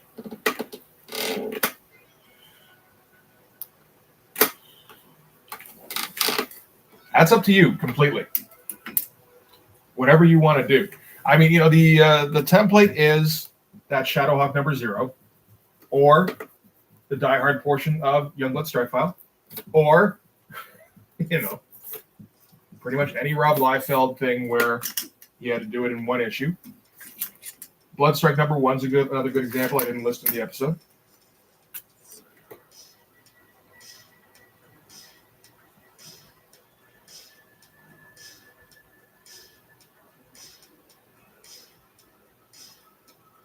I think if you want to do a real version of that, that'll fit in just fine.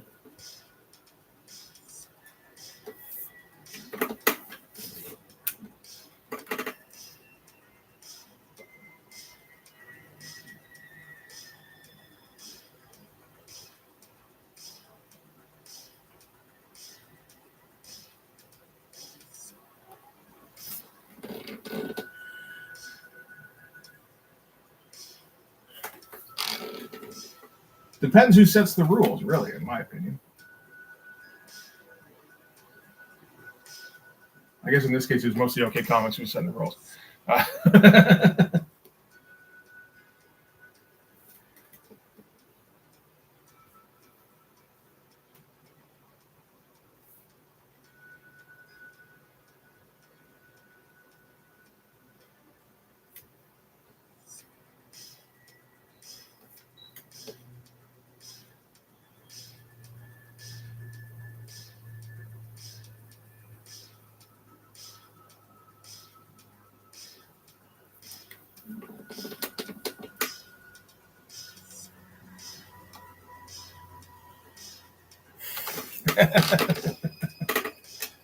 Sounds like a plan.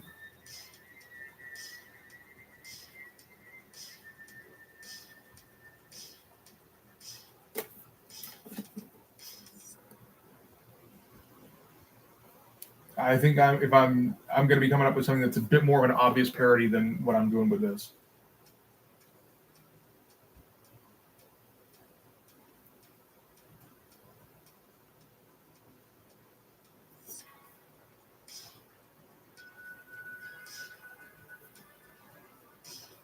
Not that I think this is super subtle or anything, but I think we're going to be a little bit less subtle, is what I'm saying.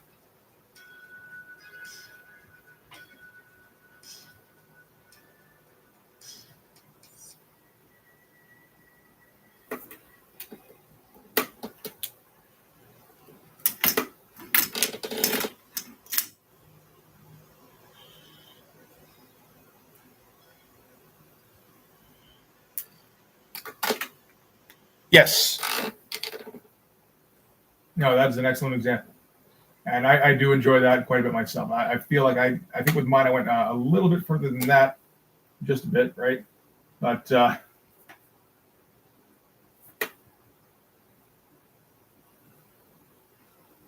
that level of seriousness I feel is important for a good parody. Well, a good satire anyway. That's the thing. Parody is a bit more, it's far less trying to emulate the thing, right? It's just purely poking fun, which means it's going to be silly pretty much the entire way through.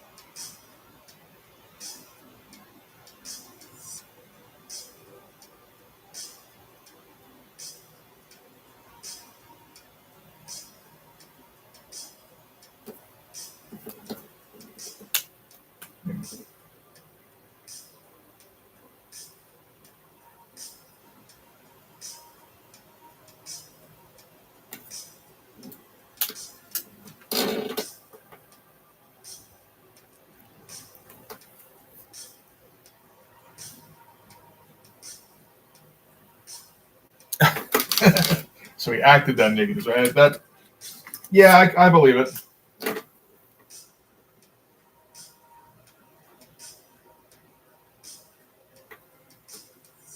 Is that guy just kind of done? Like, is he stopped?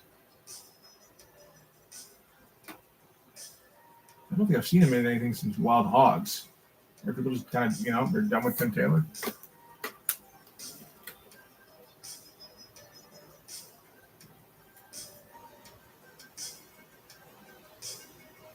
Like, my first instinct is to be like, did he get canceled? And it's like, well, no, he had the thing where he got arrested in like the 70s or 80s or whatever it was.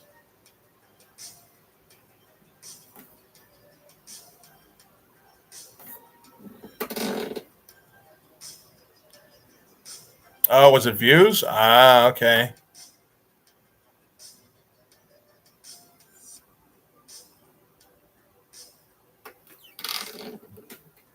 Yeah, no, you can totally do just if you can do complete pencils, that'll totally fit for this.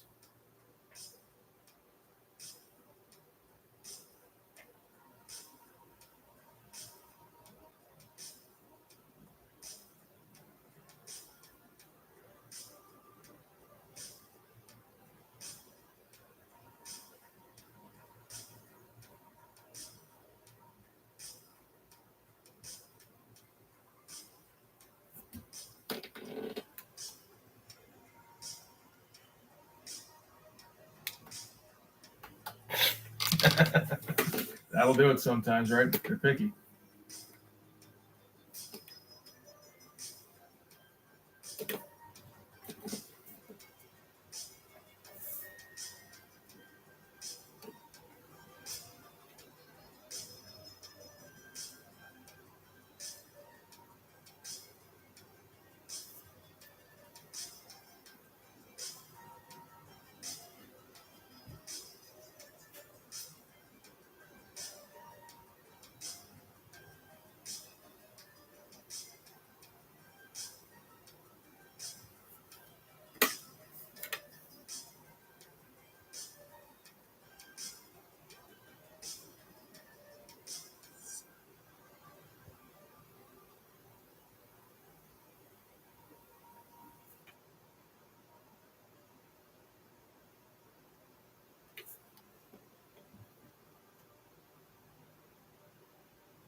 Well, hopefully the Tim Allen canceled is a little better because like Kevin Spacey is having a rough time by the sound of it. I mean, not exactly undeserved, but that's it, man. He seems to be struggling.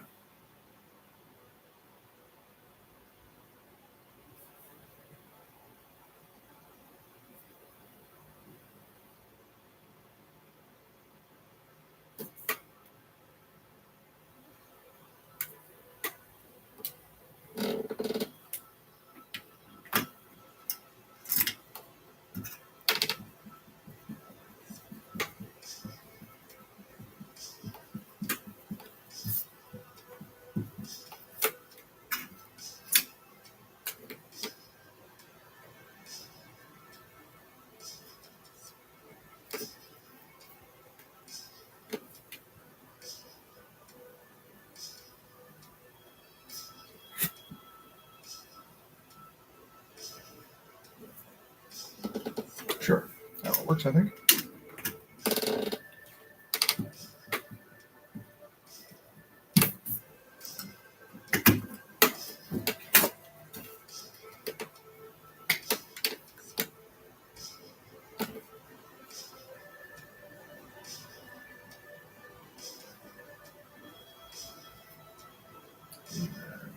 Come on. Stop it. Like, here we go.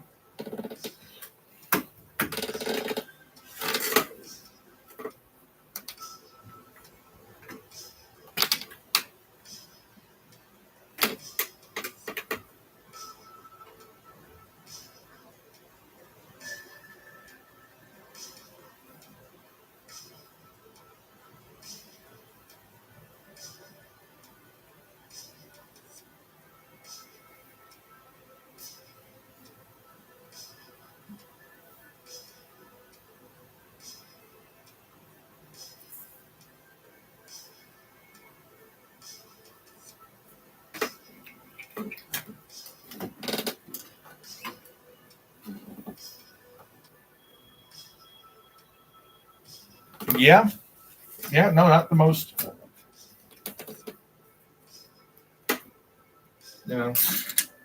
inappropriate comparison, I suppose.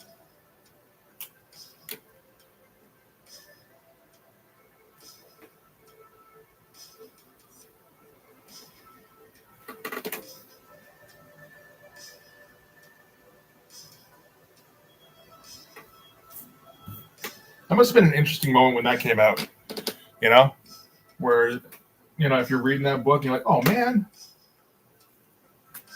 the whole second marriage itself. It's like, man, I used to like this character. What happened? When he was just throwing babies off of roofs and stuff, it was, oh, wait a minute.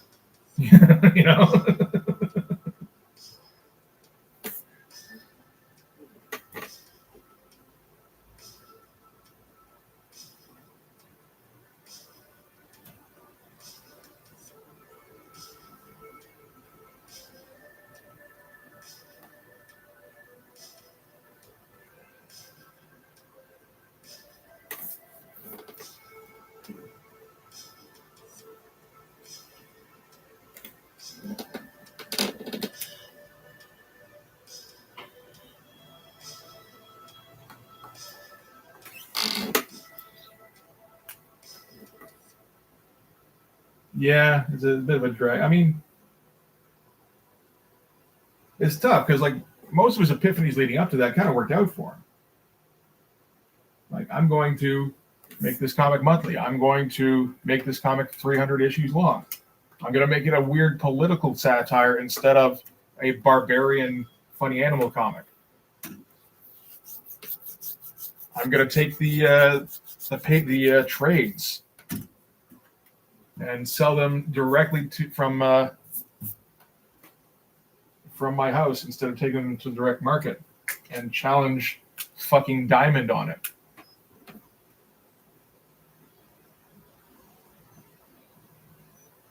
Like, everything kind of worked out, and then he's like, I'm going to say some shit about women. I was like, no, can't do that.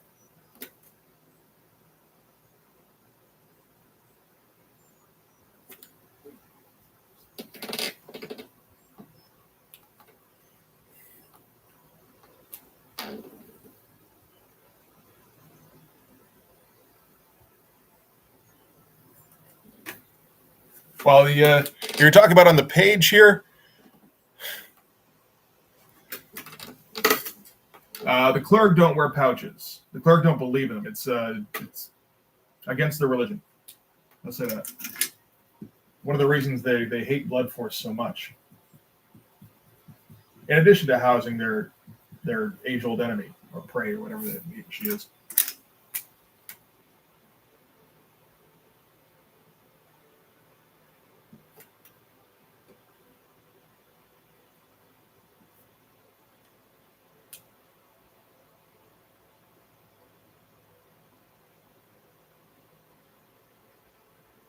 I don't want to do. Okay, this sounds like a bit of a bad idea, but hear me out.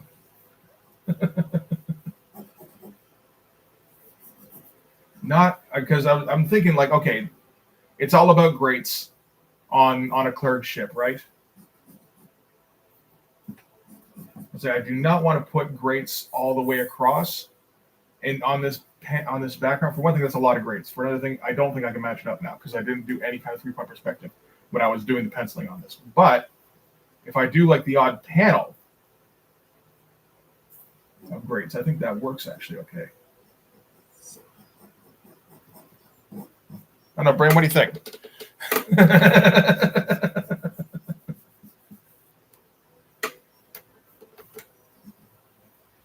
Oh, I can't do it there because that's some kind of structure. That's right.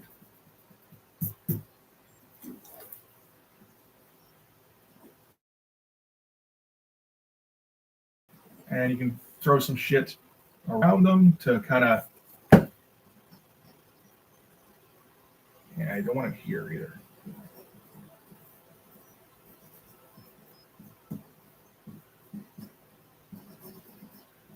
Actually, going to be a little tough to pull off because I feel like it has to be on a bit of a curve.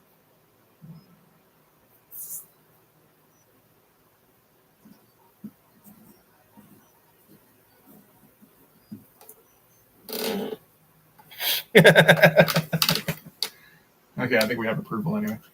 At least to make the attempt.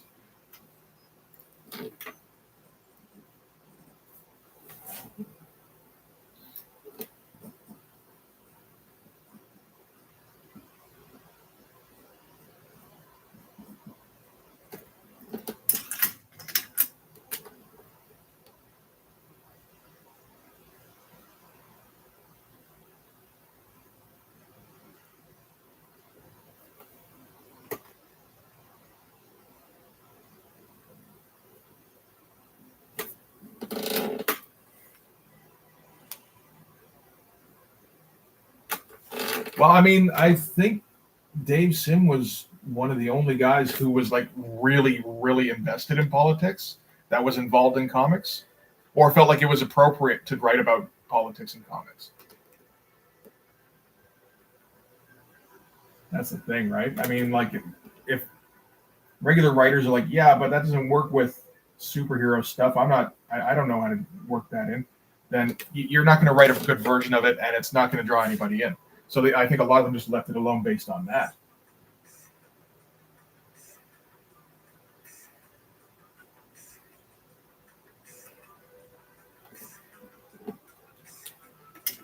And then you get a guy who's like, understands satire, I think a lot better. Well, a lot better than a lot of people, but not quite as well as he thought.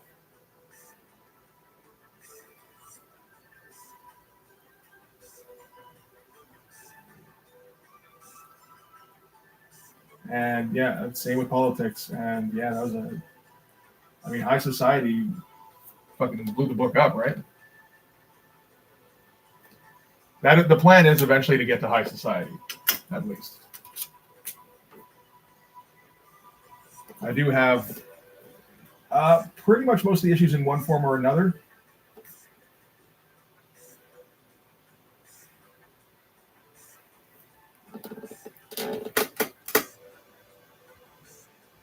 Mm-hmm.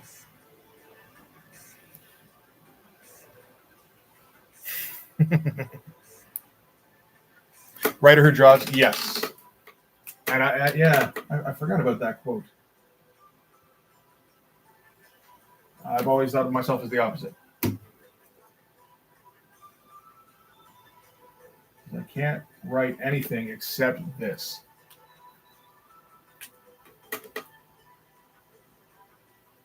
I'm just happy I have this to write, though.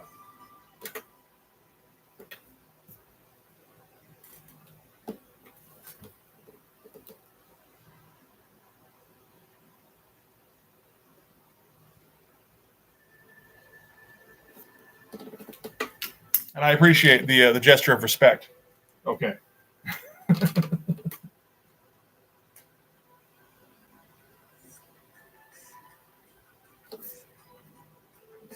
Kind of.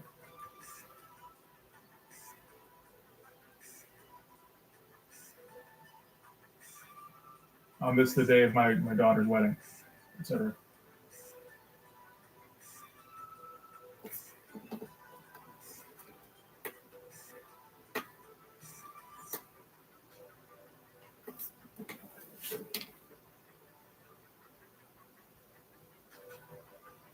Does this look? Does this look like anything? A little bit. I think that's ideal.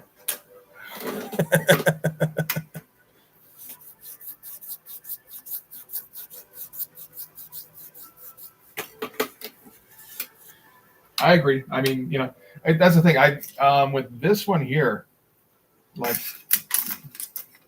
I took stabs at writing things before this, and I didn't. I'm not a guy who's ever thought that he could write comedy, which this isn't exactly. It's more like stuff that makes me laugh.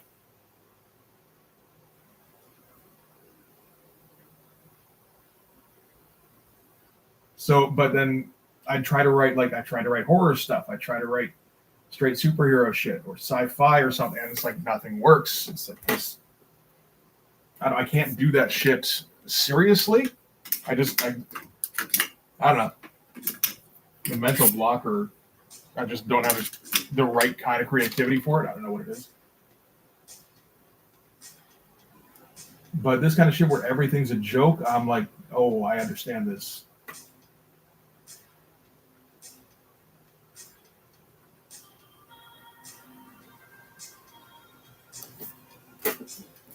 is getting kind of cluttered.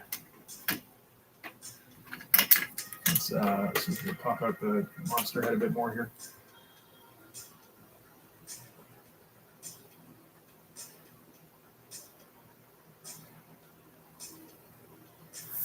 That helps.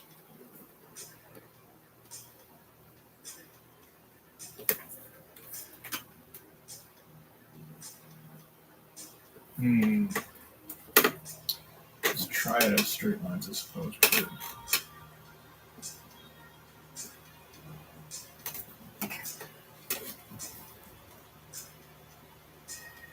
This is like,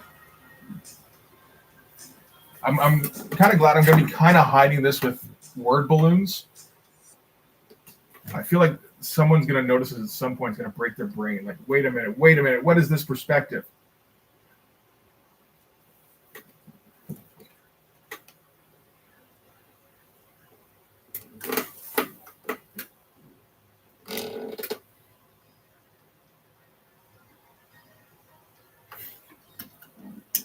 Oh, no.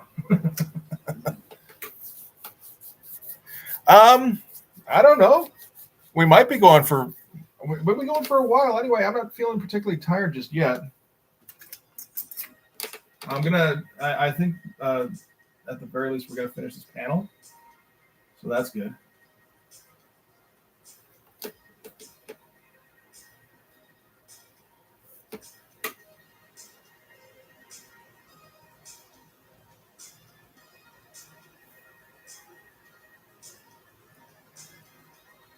And then after that, we'll see. I'd like to get the pencils done on the next page I'm working on. But the main thing was that these 2 pages have been sitting around for a few weeks, not getting finished because I'm working on, I don't quite finish them on the stream. And then it's like, okay, I'll have to finish them off stream. It's like, that doesn't happen anymore, man. Like if I'm not on stream, I'm editing generally or filming.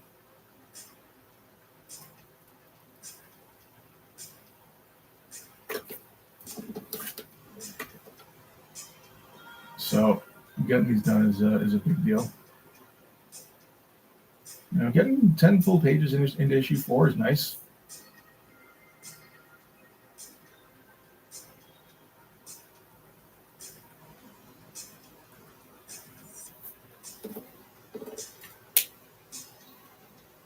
Oh, this is like a nightmare for perspective.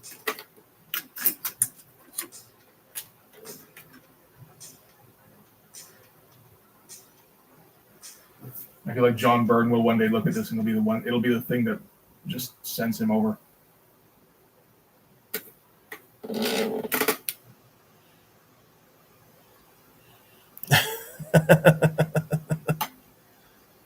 I know, right? Hey, priorities.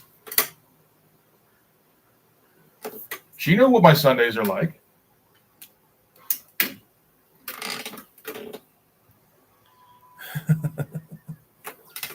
Well, I mean, I wouldn't do a supernatural story unless it was horror, personally. That's just preference.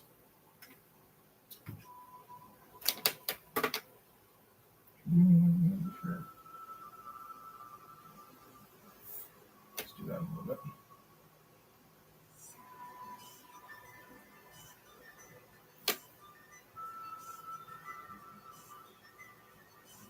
The problem is I don't have the right imagination to come up with good horror stories. Or at the very least, I've never come up with a good one yet. And I've tried to, man, but I always go, my stories end up being way too simplistic.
Yeah, 'cause if I'm good with anything with writing, it's probably dialogue.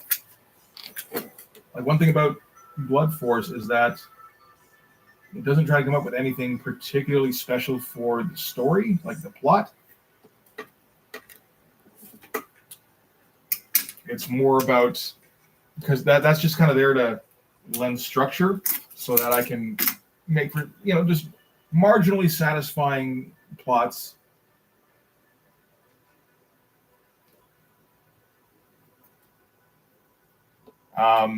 And then you hang like the art that you hope is cool and the dialogue that you hope is funny on that.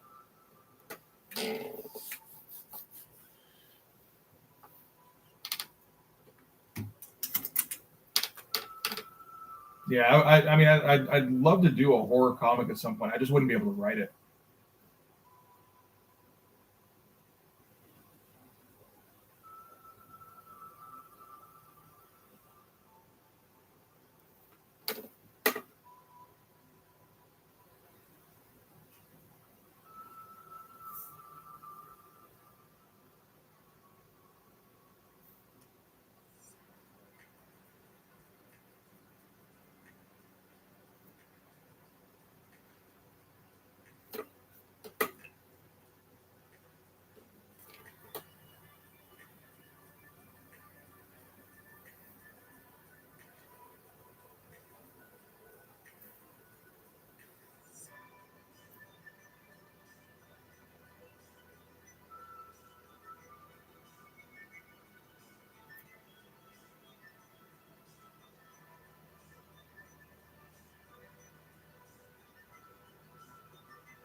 Yeah, no. If anybody wants to write like an 8-page supernatural story, I'll give it a shot. I think that would be fun.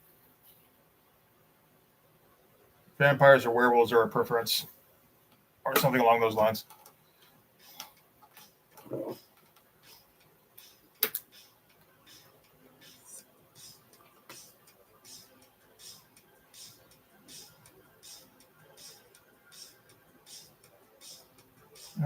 You know what? I don't think I need the brush for this. That's okay, actually.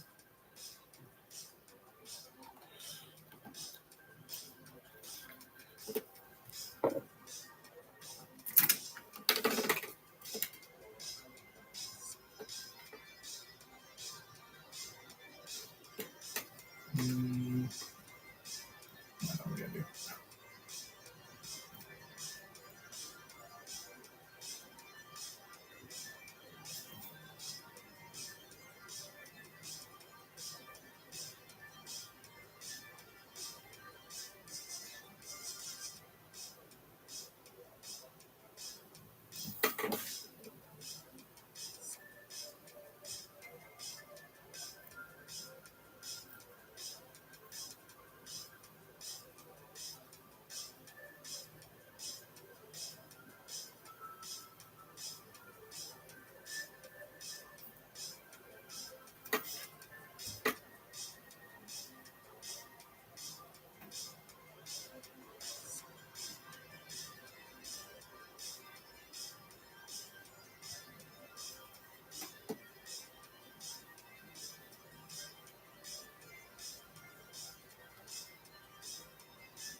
See, I think I definitely would not want to do a zombie story if I could help it.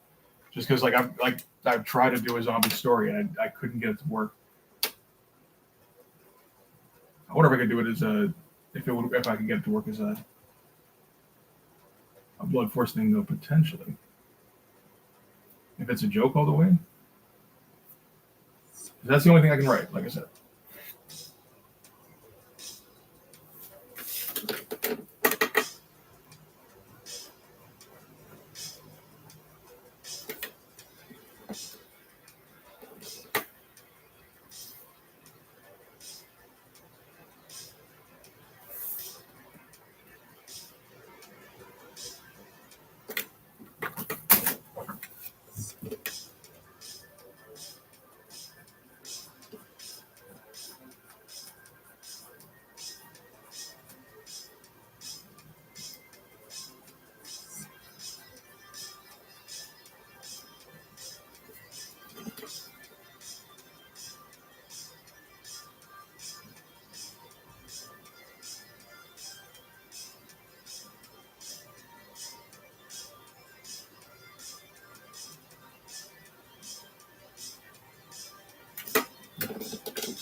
Does that work?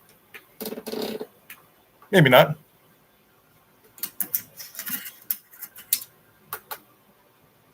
Oh, I was thinking enemy mine. I was like, he's not going there, is he?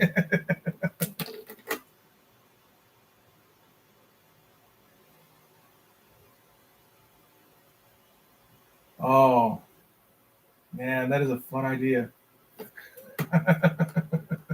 Because, like, I guess, like, the clerk would have to be the reasonable one.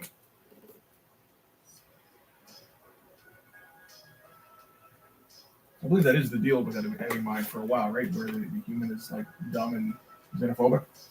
I think they're both xenophobic, really, but from what I saw, but.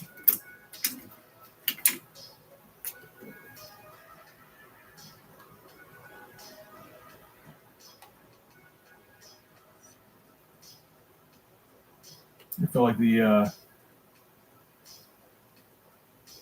alien was Louis Gossett Jr. It was more reasonable from the clips I saw. Everything I know about Enemy Mine is like the cover and the review that Regular Media did of it.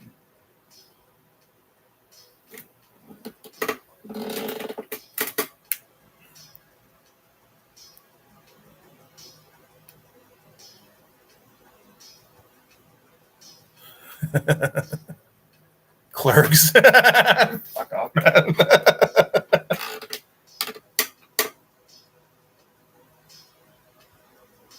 No, that's pretty good.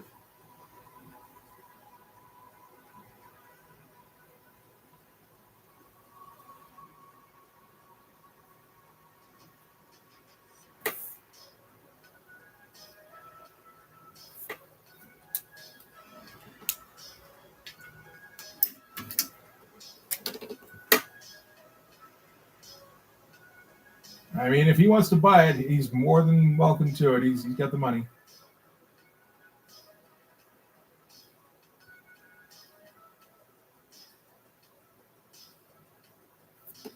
Maybe I should secure the copyrights before I say that.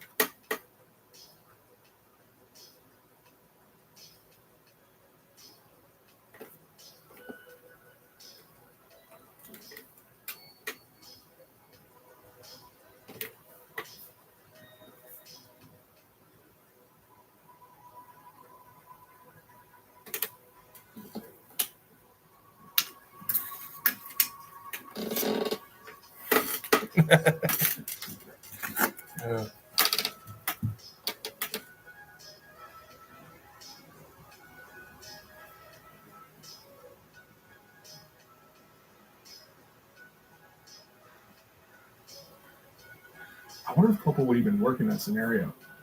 Like if I could make it work. Where he doesn't just... Maybe that's the ending where he just, he just lets him die anyway. Or like, and like at the first sign of trouble, or first sign of rescue, he abandons everybody.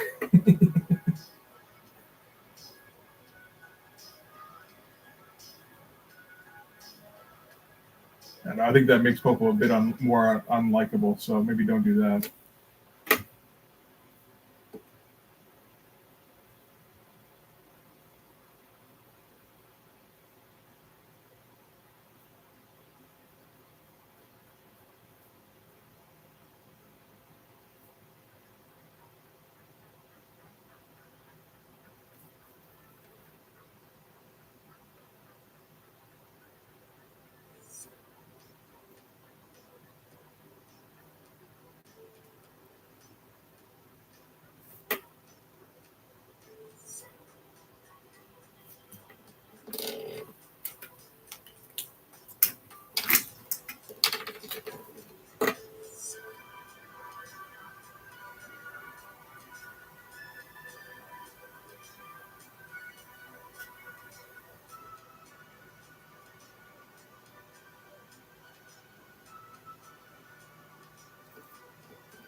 Okay, so that's one there.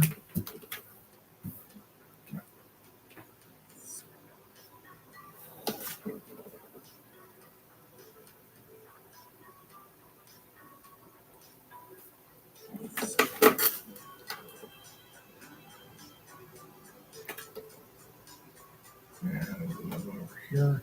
Sure.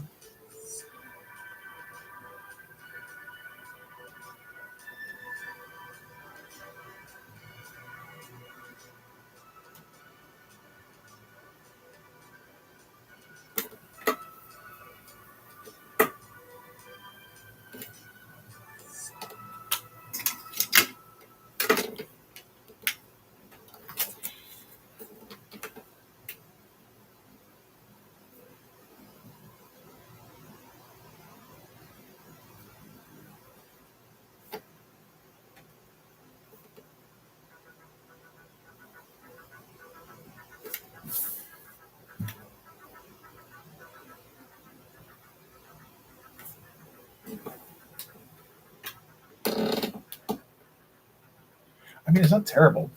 I wonder if this is like, you know what, this could be like a raised. Oh man, here's a weird concept: a raised grate. Why would you do that?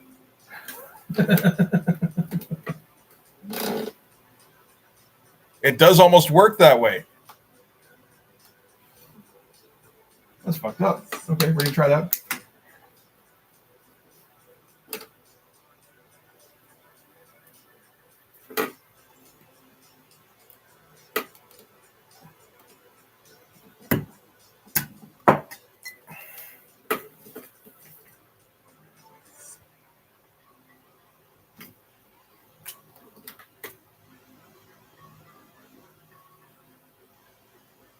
Let's see up to.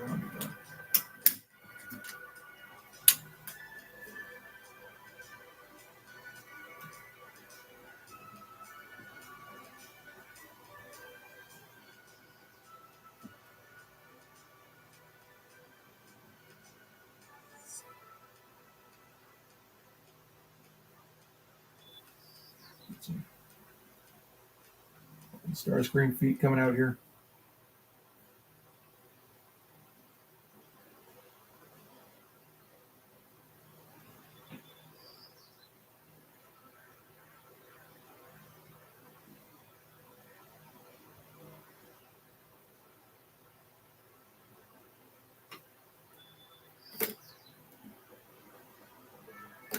You got a one ingrown toenail. It's a drag.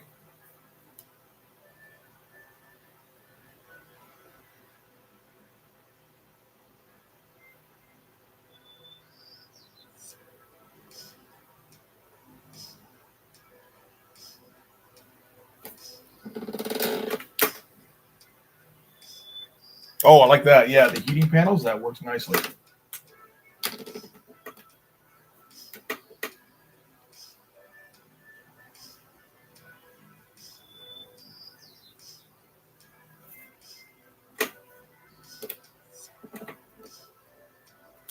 That's quite good, actually. I don't know shit about looking after reptiles, so. Actually, no, this doesn't work. That's what we do. They're not like super elevated, right? They're just kind of like angled. But we need to make sure that it's not like he's bumping his ass up against it in the chair here.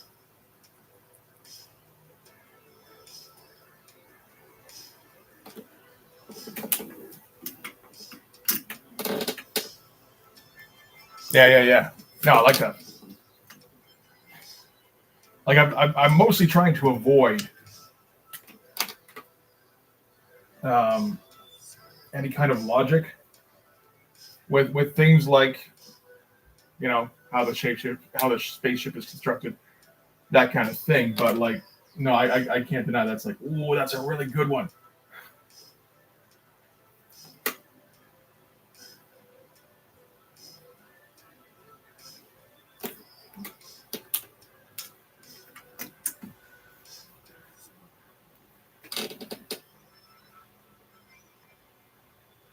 Nope, still don't have it.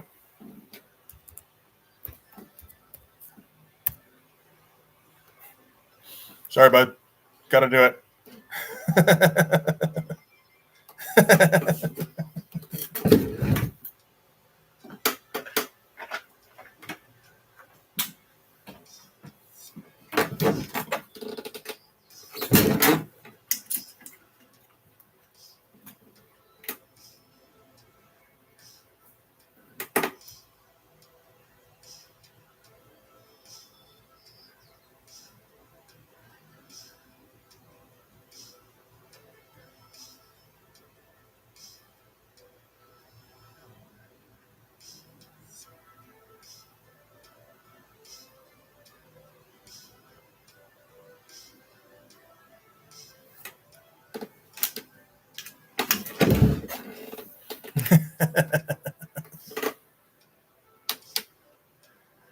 See, this could be like regular panels and shit. That's fine.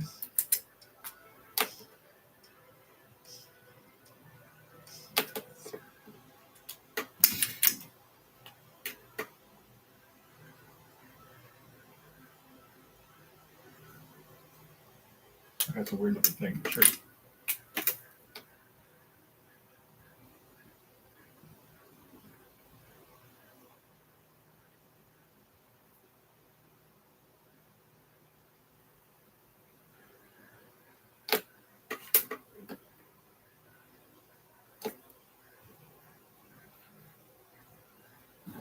Yeah, this is more of that this panel-y kind of gobbledygook. I suppose there should be black under there. Not really.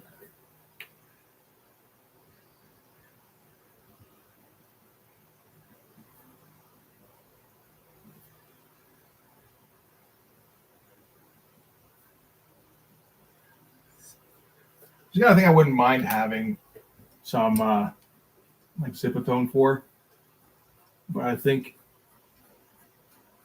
the cutting it out and everything would just drive me fucking nuts anyway. So it's like, okay, you know what? You're probably fine. Just do it cross section.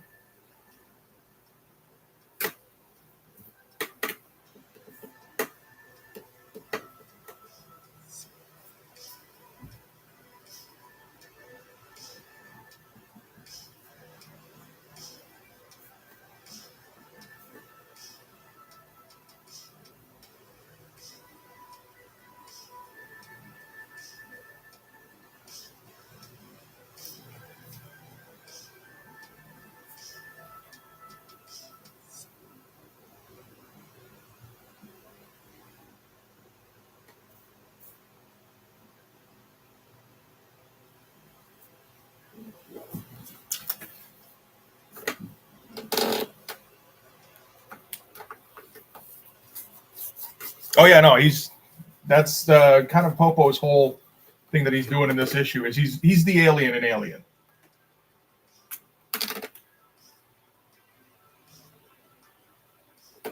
In fact, I think I should probably spell it out by having the clerk call him an alien at one point.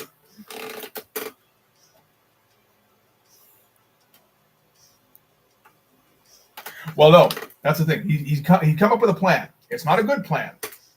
He's basically he's gonna John Wick it, where he goes around the ship and kills them off one by one. Not really thinking about the fact that there's hundreds of them. And he's trying to do it sneaky, but it's here.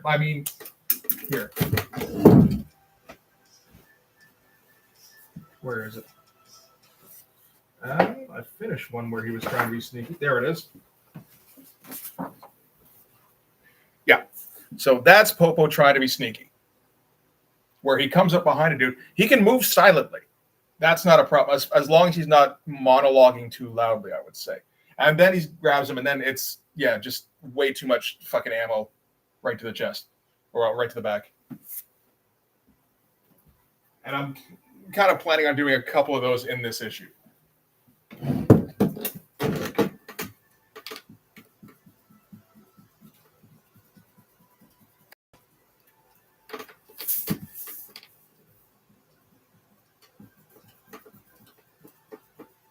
And this is the sequence where you find out he's killed like dozens of clerk.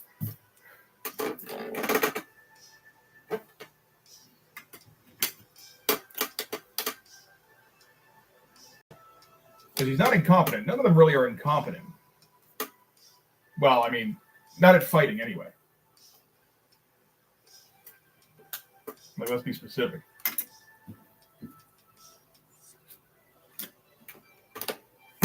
Yeah, get back the fuck up there.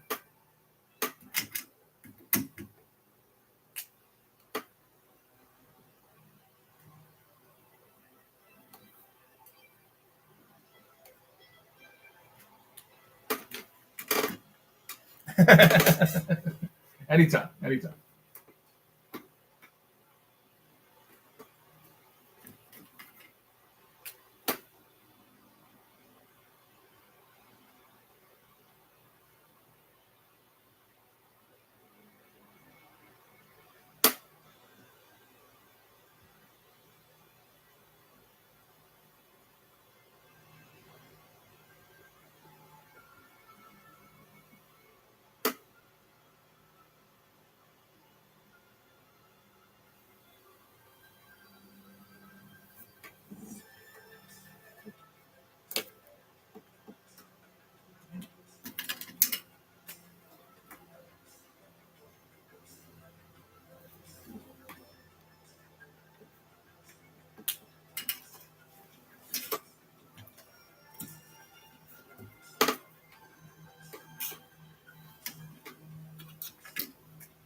Oh, hey, Montoya, how you doing, buddy?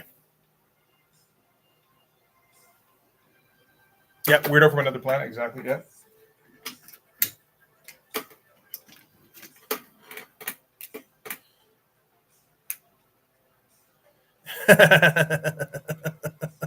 Oh, I do like that.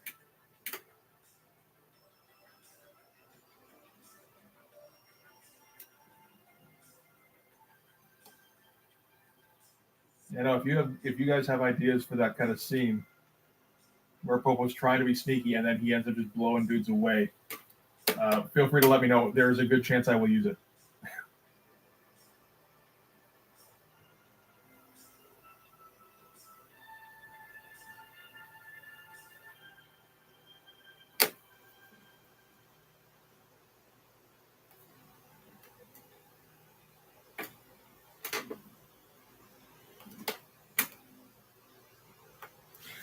Not really. I mean, I'm going to finish this panel here anyway, and then I want to get the pencils done on page 11, I guess, if I can.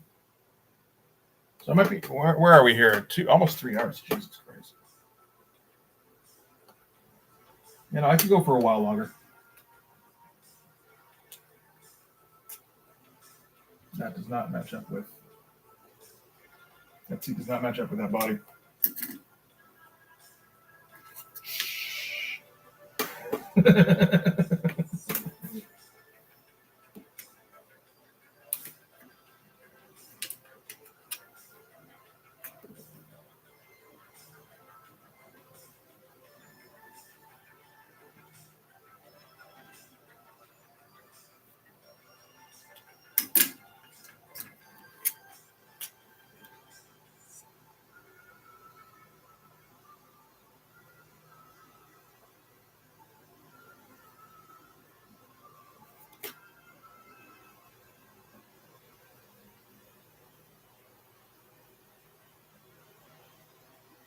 So it might not end. Yeah, that's how long I've been on here. It might not end up being the kind of day where I end up penciling, but we'll see what happens.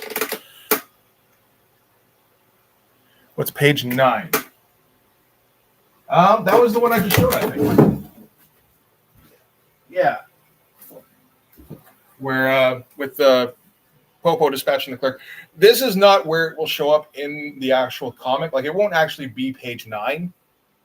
It might be more like page 7, but I wasn't ready to get into clerk hallways just yet, you know?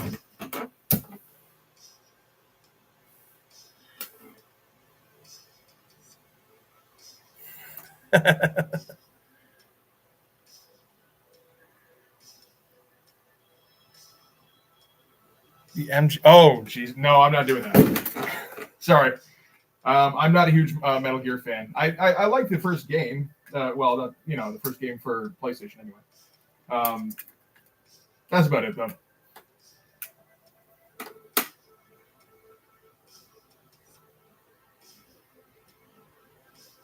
I can see doing, like the odd superhero reference here and there, and the odd wrestling reference, because I think that's important to the DNA of this.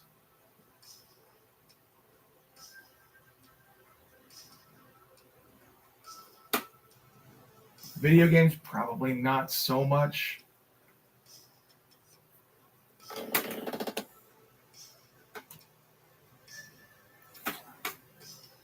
Yeah, no, but we'll come up with some shit. This guy's fucking massive. Maybe he is in that chair and he's just like slumped down.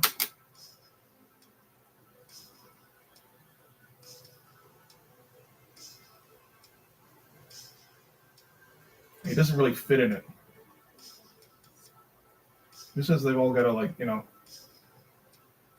absolutely fit in the chairs? Doesn't make any sense. There's gonna be one guy who's uncomfortable.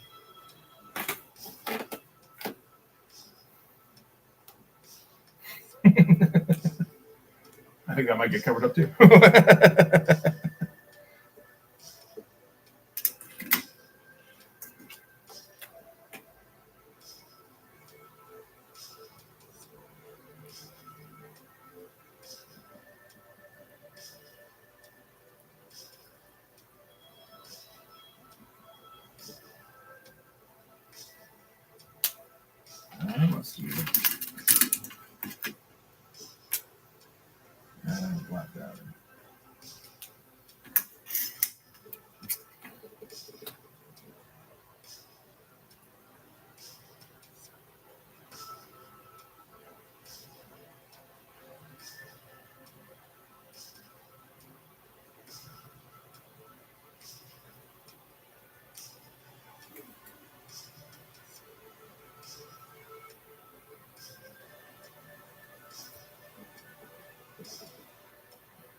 And I mean, I don't even really count this too much as detail. Because, like, I didn't figure any of this shit out beforehand. This is just filling space. What are you talking about? You know?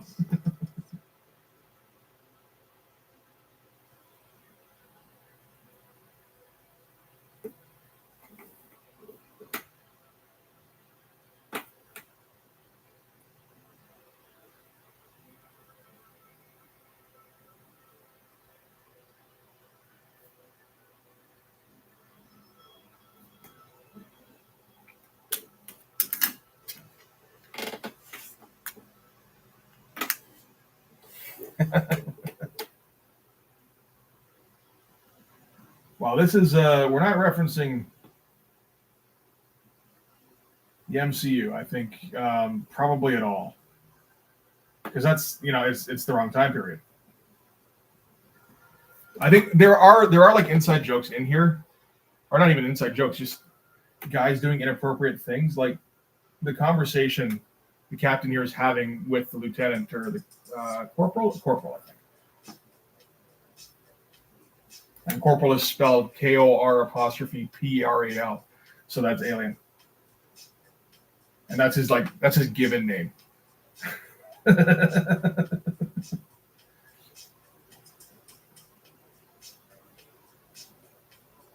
But like their discussion is they're just, you know, it's standard kind of officer discussion between, you know, like a manager and his assistant manager, I would say, for like day-to-day operations on of a, I don't know, not even necessarily a ship.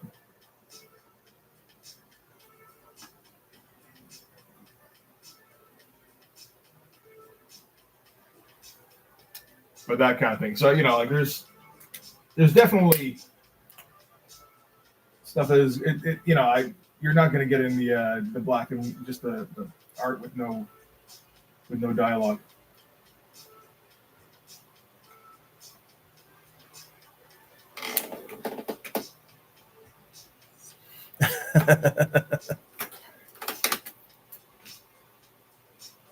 I count it as fake detail. I mean, the now I'm just, you know, I've been faking and going, haha, I don't care about your detail.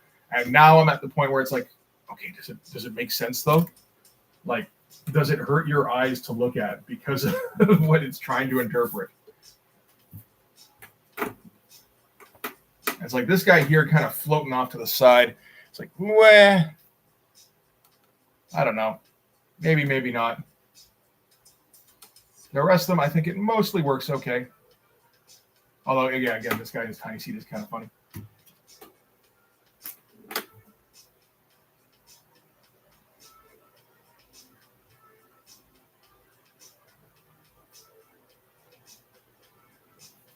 But yeah, it's like, you know, one thing to say, you don't give a shit, and then it's like, okay, prove it. I did. Oh, man. Hope it works.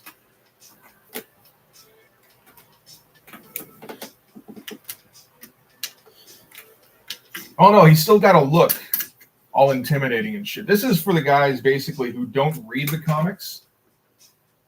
So basically, like, you know, me when I was 13.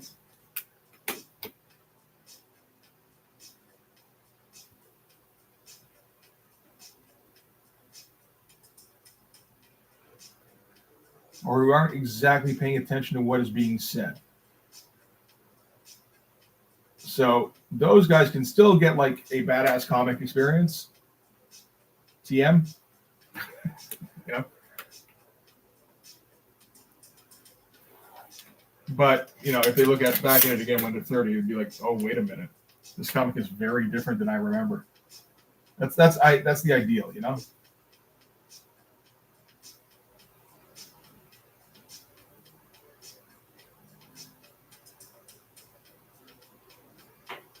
There's the odd panel where I'm kind of like snickering and looking out at the a red herring, exactly. And looking out at the audience like, you know, like, but, you know, I try to keep them few and far between. It's just every once in a while I can't help myself.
this stuff up here should also theoretically be part of this board.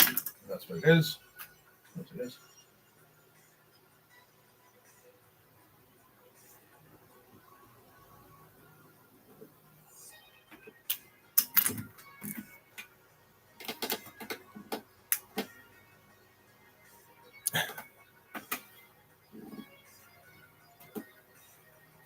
Oh yeah. Have you just seen that? Yeah, I did drop a podcast between me and my brother today. And we're already thinking about doing another one because it's just, it's just fun to have a talk about comics every once in a while. And these are cool and everything. Like, I love the live streams and the Discord and everything. It is nice to just be able to speak and hear words sometimes.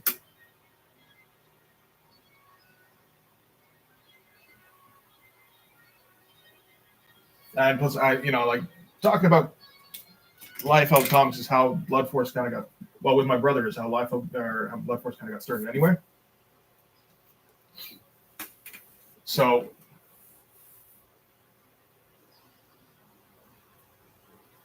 why not keep it going?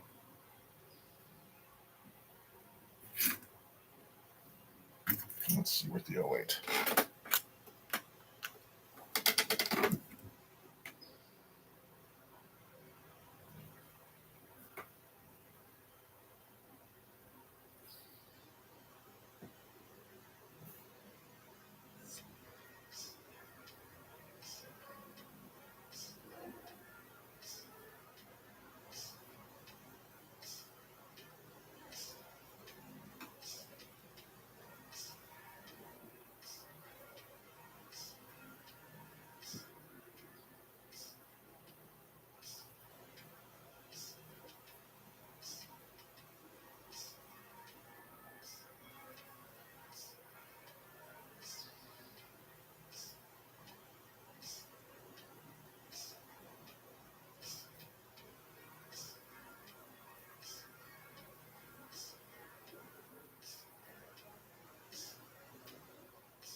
A podcast with video, I know.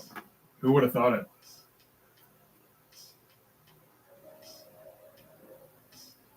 Well, I've got like 4 or 5 different cameras that I've been like messing around with for the last 2 years. Turns out that one I've got that I use on the podcast is decent for like filming a person, like a Zoom meeting, and that's about it. Can't really use it for drawing or focusing on a comic, which is I have tried with it and it doesn't work. So it's nice to finally find a use for it.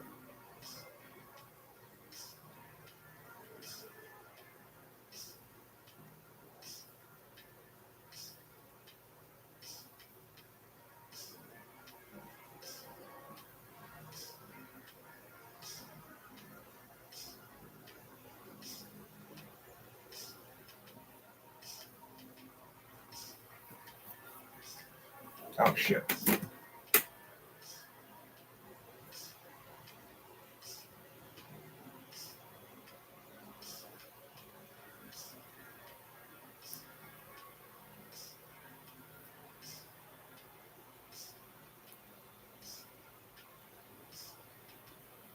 That works.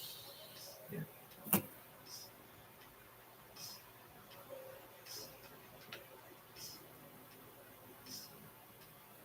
Really?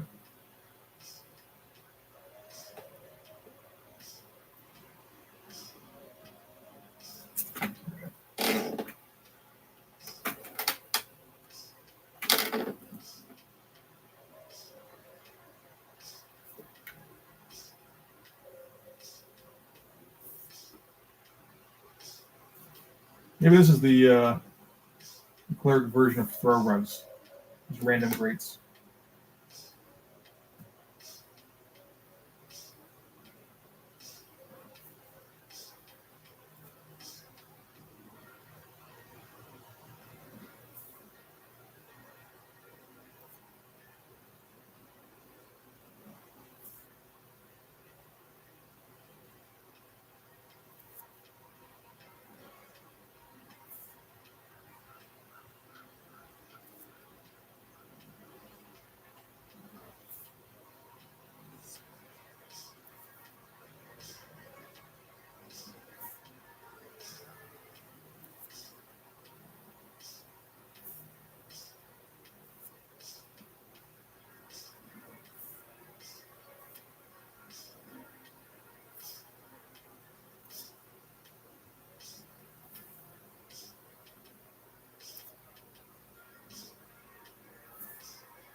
It's a little detailed, yeah, for sure. Hey, Jaideep. Thanks, man.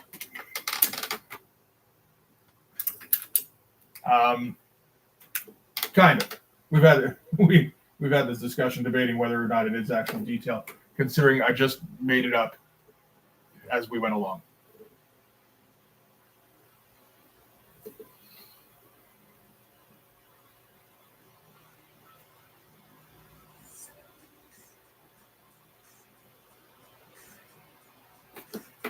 Does it make a difference? I mean, probably not, right?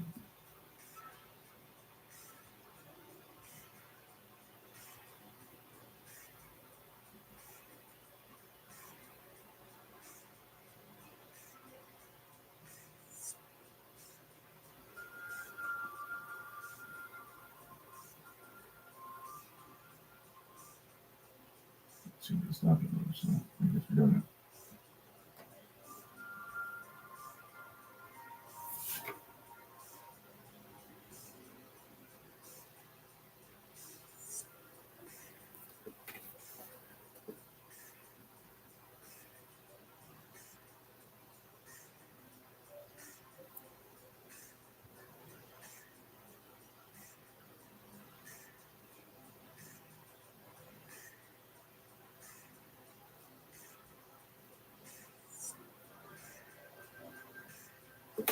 So tell me if I missed one.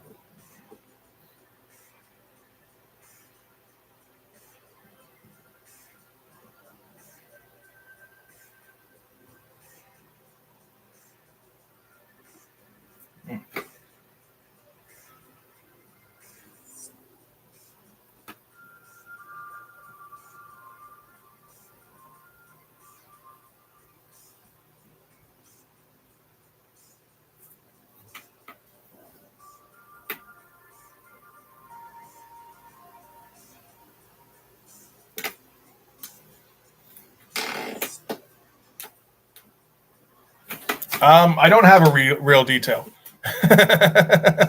Yeah, actually, that's a good Answer, a better answer. Popo. The last page of issue 3. Not the background, because that's more fake detail. But the shot of Popo with the 4 swords and the belt and the Celtic kilt pin and all the belt buckles and everything, and the 2 gigantic fucking guns. That's I guess real detail.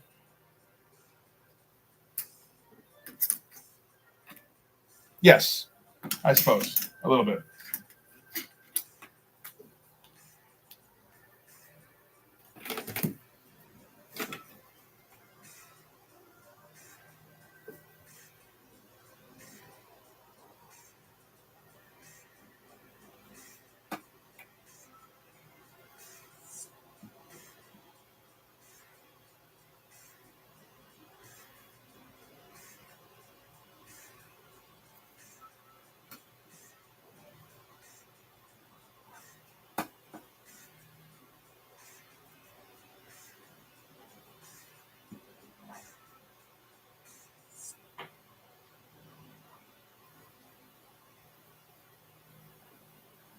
Yeah, that's it.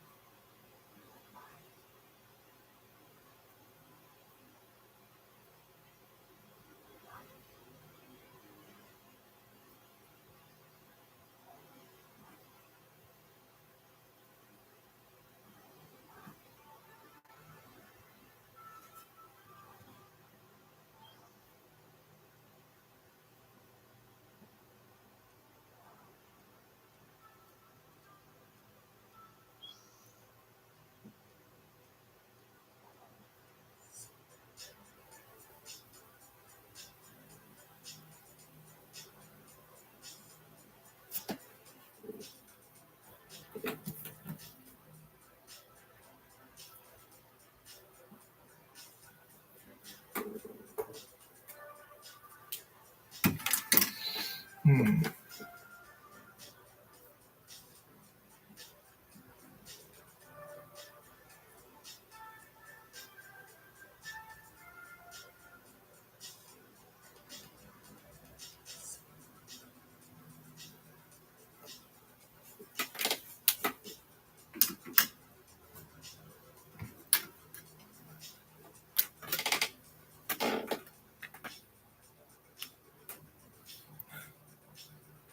I don't believe I did.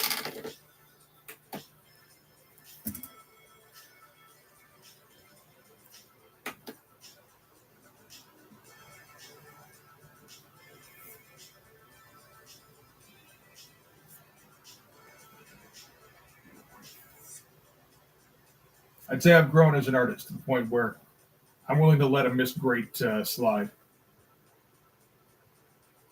Unless I see it, in which case I'm going to lose my fucking mind.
There you go.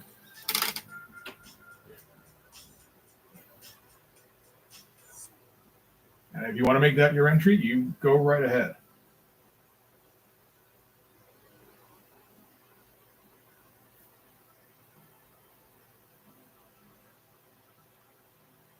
I think I've got most of my guys designed now. So unfortunately, can't fit in this grade, but don't let that stop you from taking it, you know.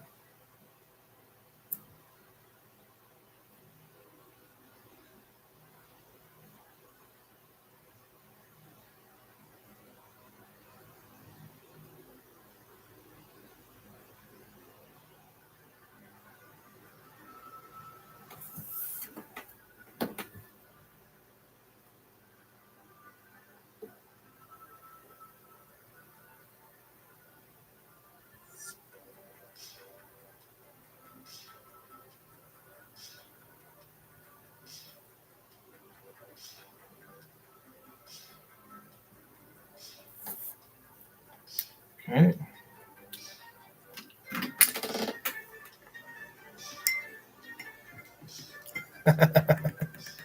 Oh man.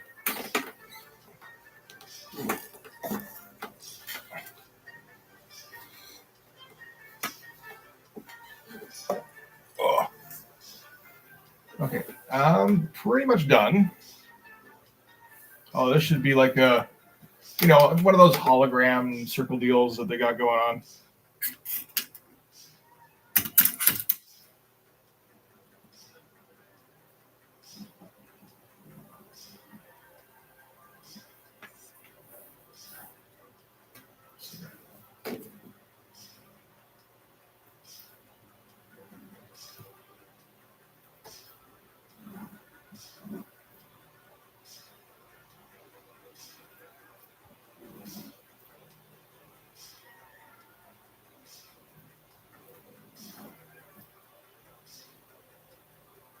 This kind of grid is a bit of a problem because you are basically setting a vanishing point for it.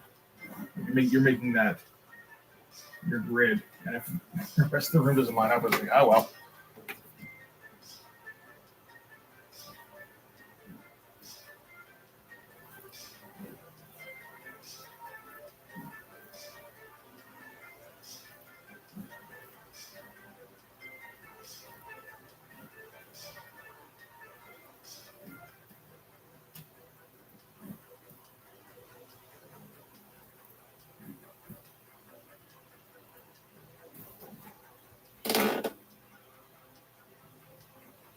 There you go. Head villain. That works.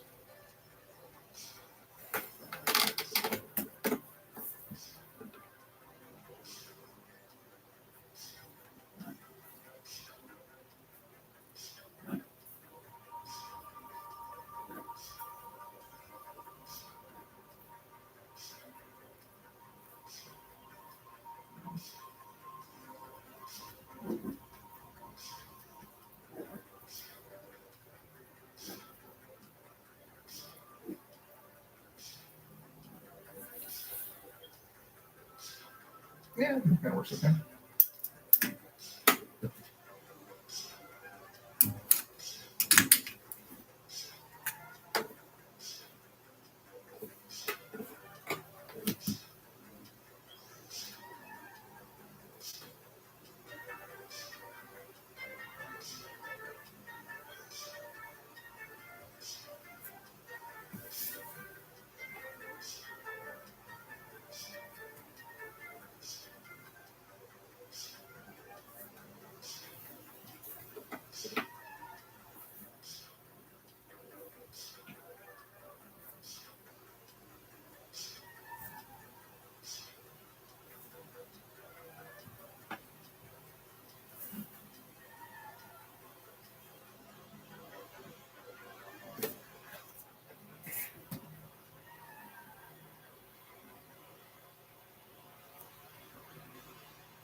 So many greats and almost greats on this page.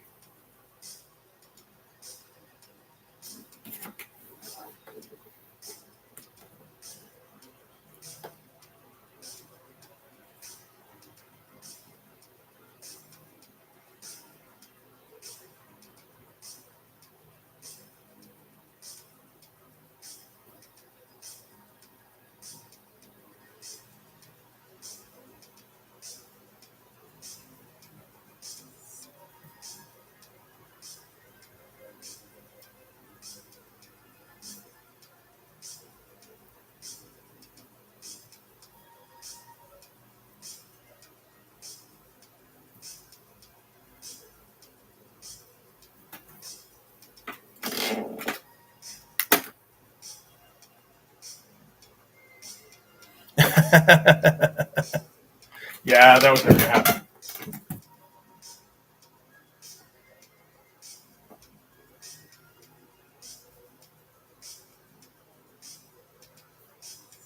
I think her outfit in the third one was pretty revealing. Where I was like, hey, this is, it felt like it was kind of getting back to the original character a little bit.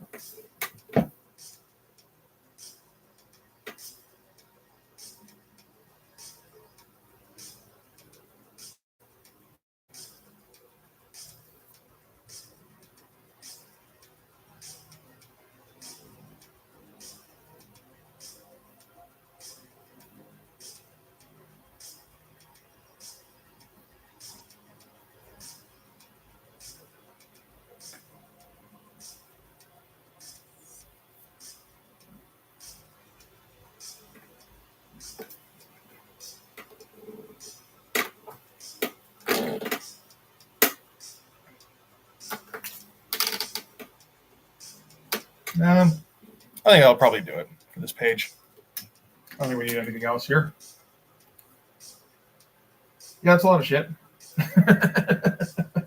Let me thicken these guys up in the front here, actually, so that they stand out just a little bit more.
They kind of do, don't they? It was just like that's kind of where they worked, and it was like, oh shit, that. I mean, apart from like setting them against black, that was kind of the next best thing. There's that, and then that, most of that. So I should come up with another Clerg page after this.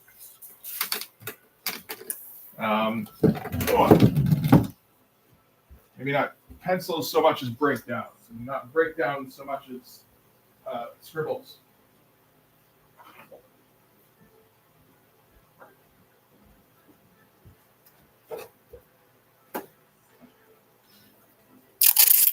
Almost like it was planned. It certainly wasn't, but what person that watches these can say that for sure, or that doesn't watch these can say that for sure? None of them, right?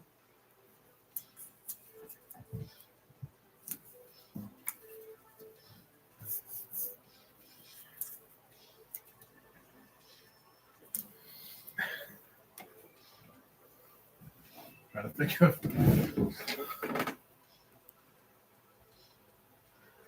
Let's see, where's the script here?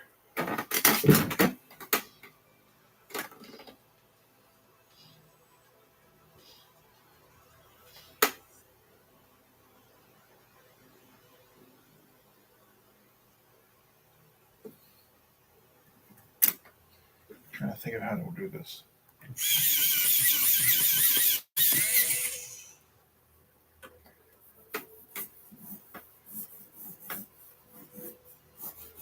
It's going to be fairly straightforward, I think.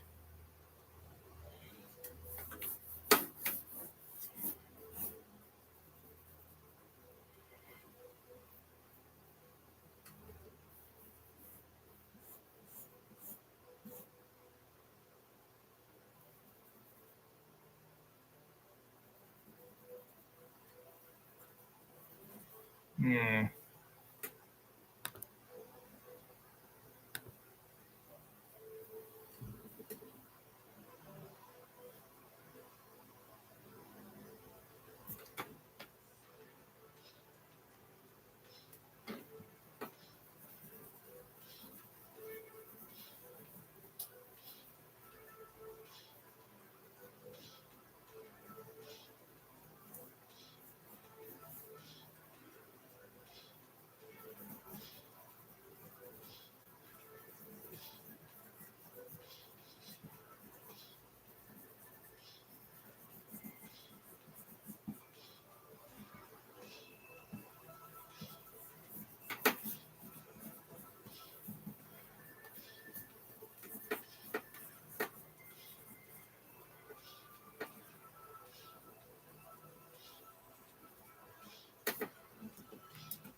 I think that'll work.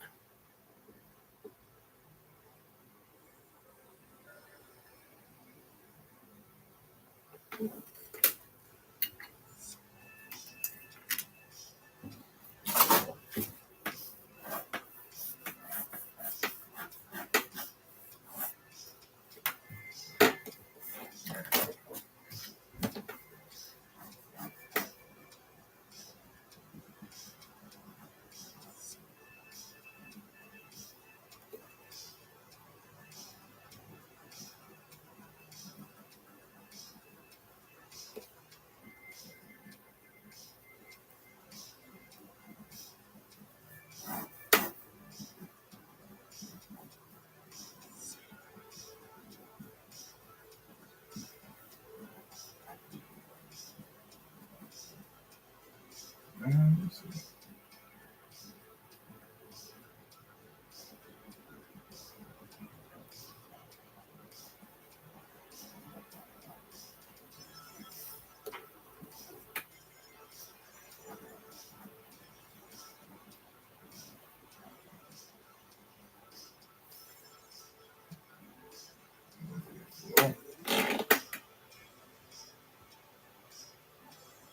Nice.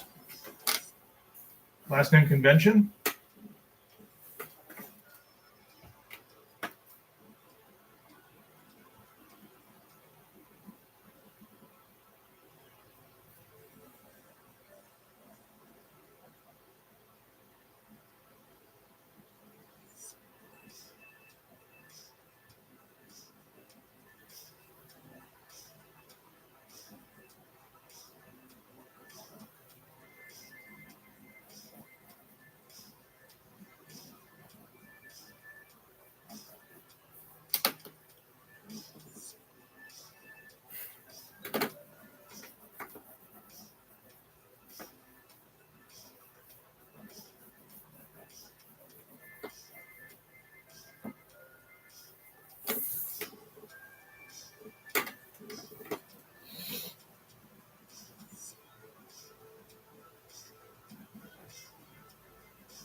Oh, this is stuff everybody wants to see, the scribbly stuff, right?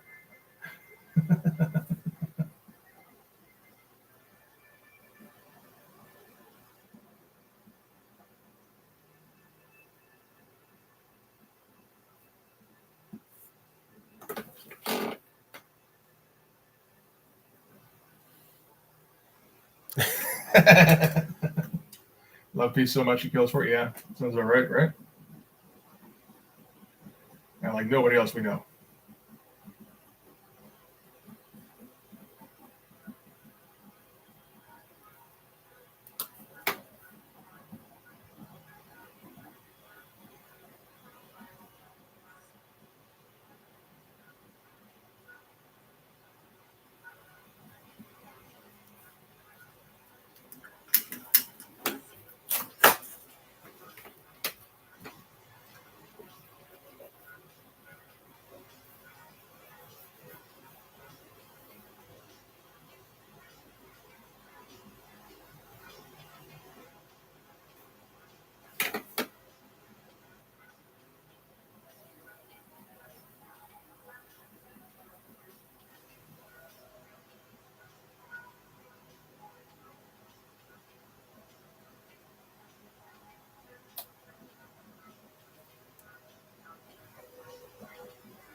There you go. He's got a heavy duty fee, appearance fee. And usually, it's a dead loved one in addition.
Man, rubbing your chin when you're a clerk is a bit of a dicey proposition.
You broke, didn't you? Not too much, at least. Stupid fucking pencil heads.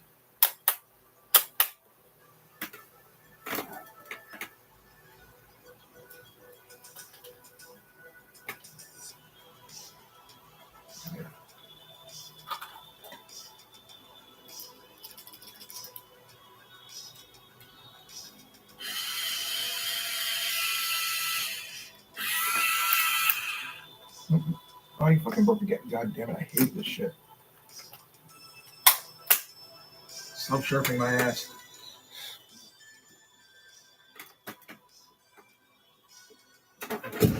Let's see here. I got an X-Acto around here somewhere. Something should work to get this thing on much.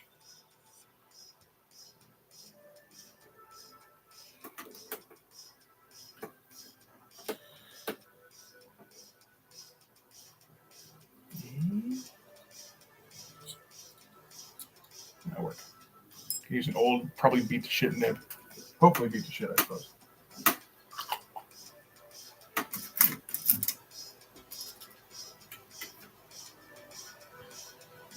Oh, that's the. God damn it! That's the end of the stick. This is ridiculous. Okay, I've got another. I know I've got at least two more of these. I think.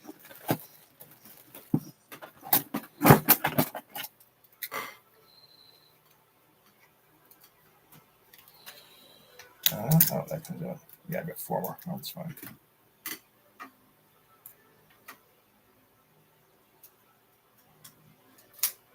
No.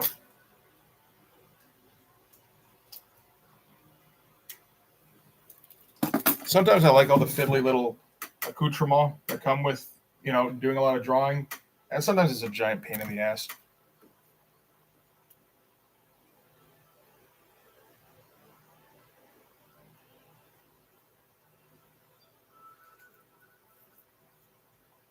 Look, I just want to draw my fiddly shit, you know?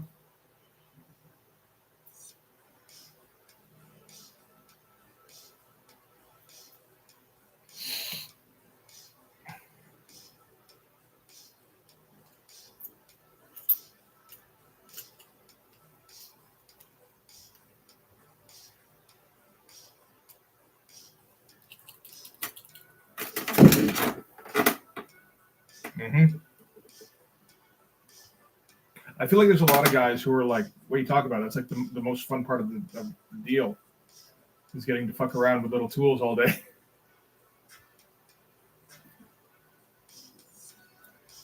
And I'll admit there's definitely some fun there sometimes.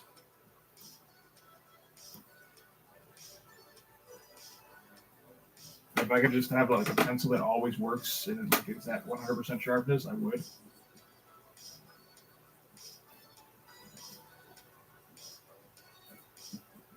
Or like, a brush that, if I had a single brush pen that just didn't run out of ink, I would use that brush pen constantly.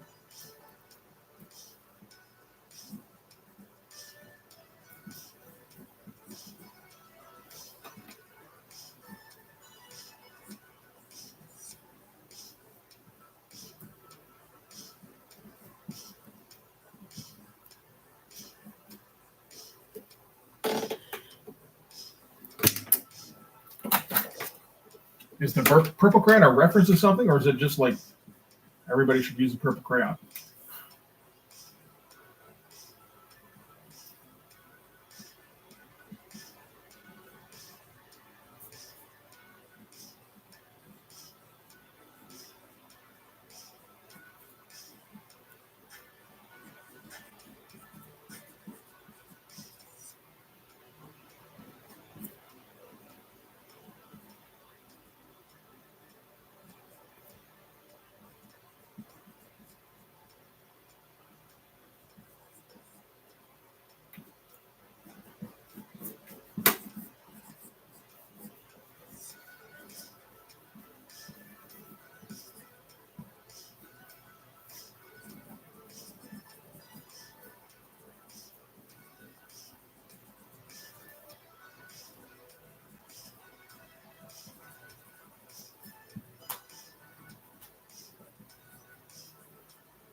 Okay, I feel like I'm missing out now.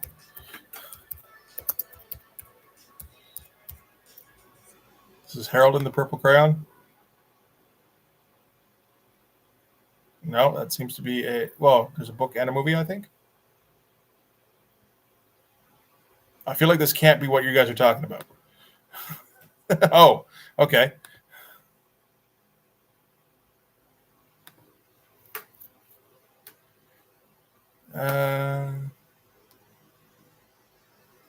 Oh, okay.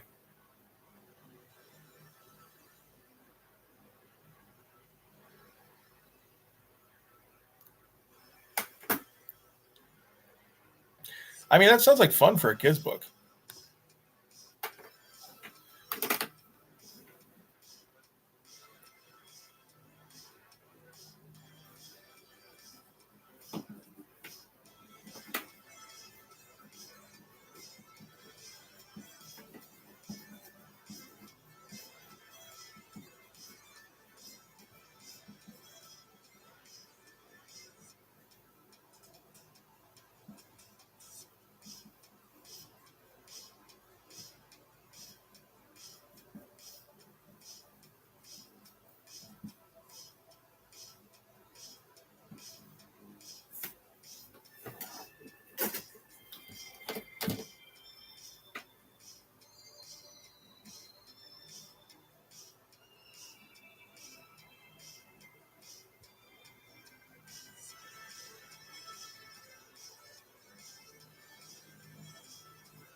right. All right, End Raven. Thanks for stopping by, man. I'm actually thinking that should do it for me. There you go. There's my pencils for page 11. Oh, I should write the name in pen. That would make it more official.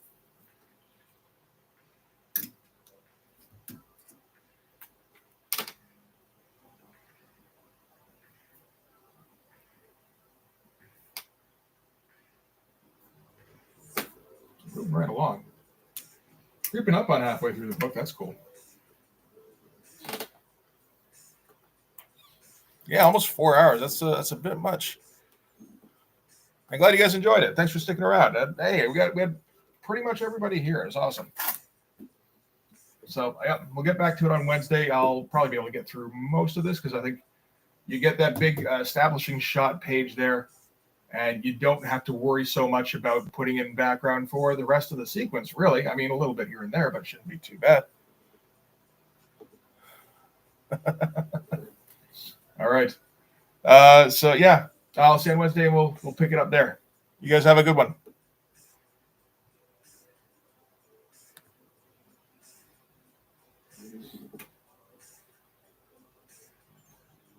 Oh, yeah, check out the podcast. It's dropping today. I didn't quite end it yet. Bye.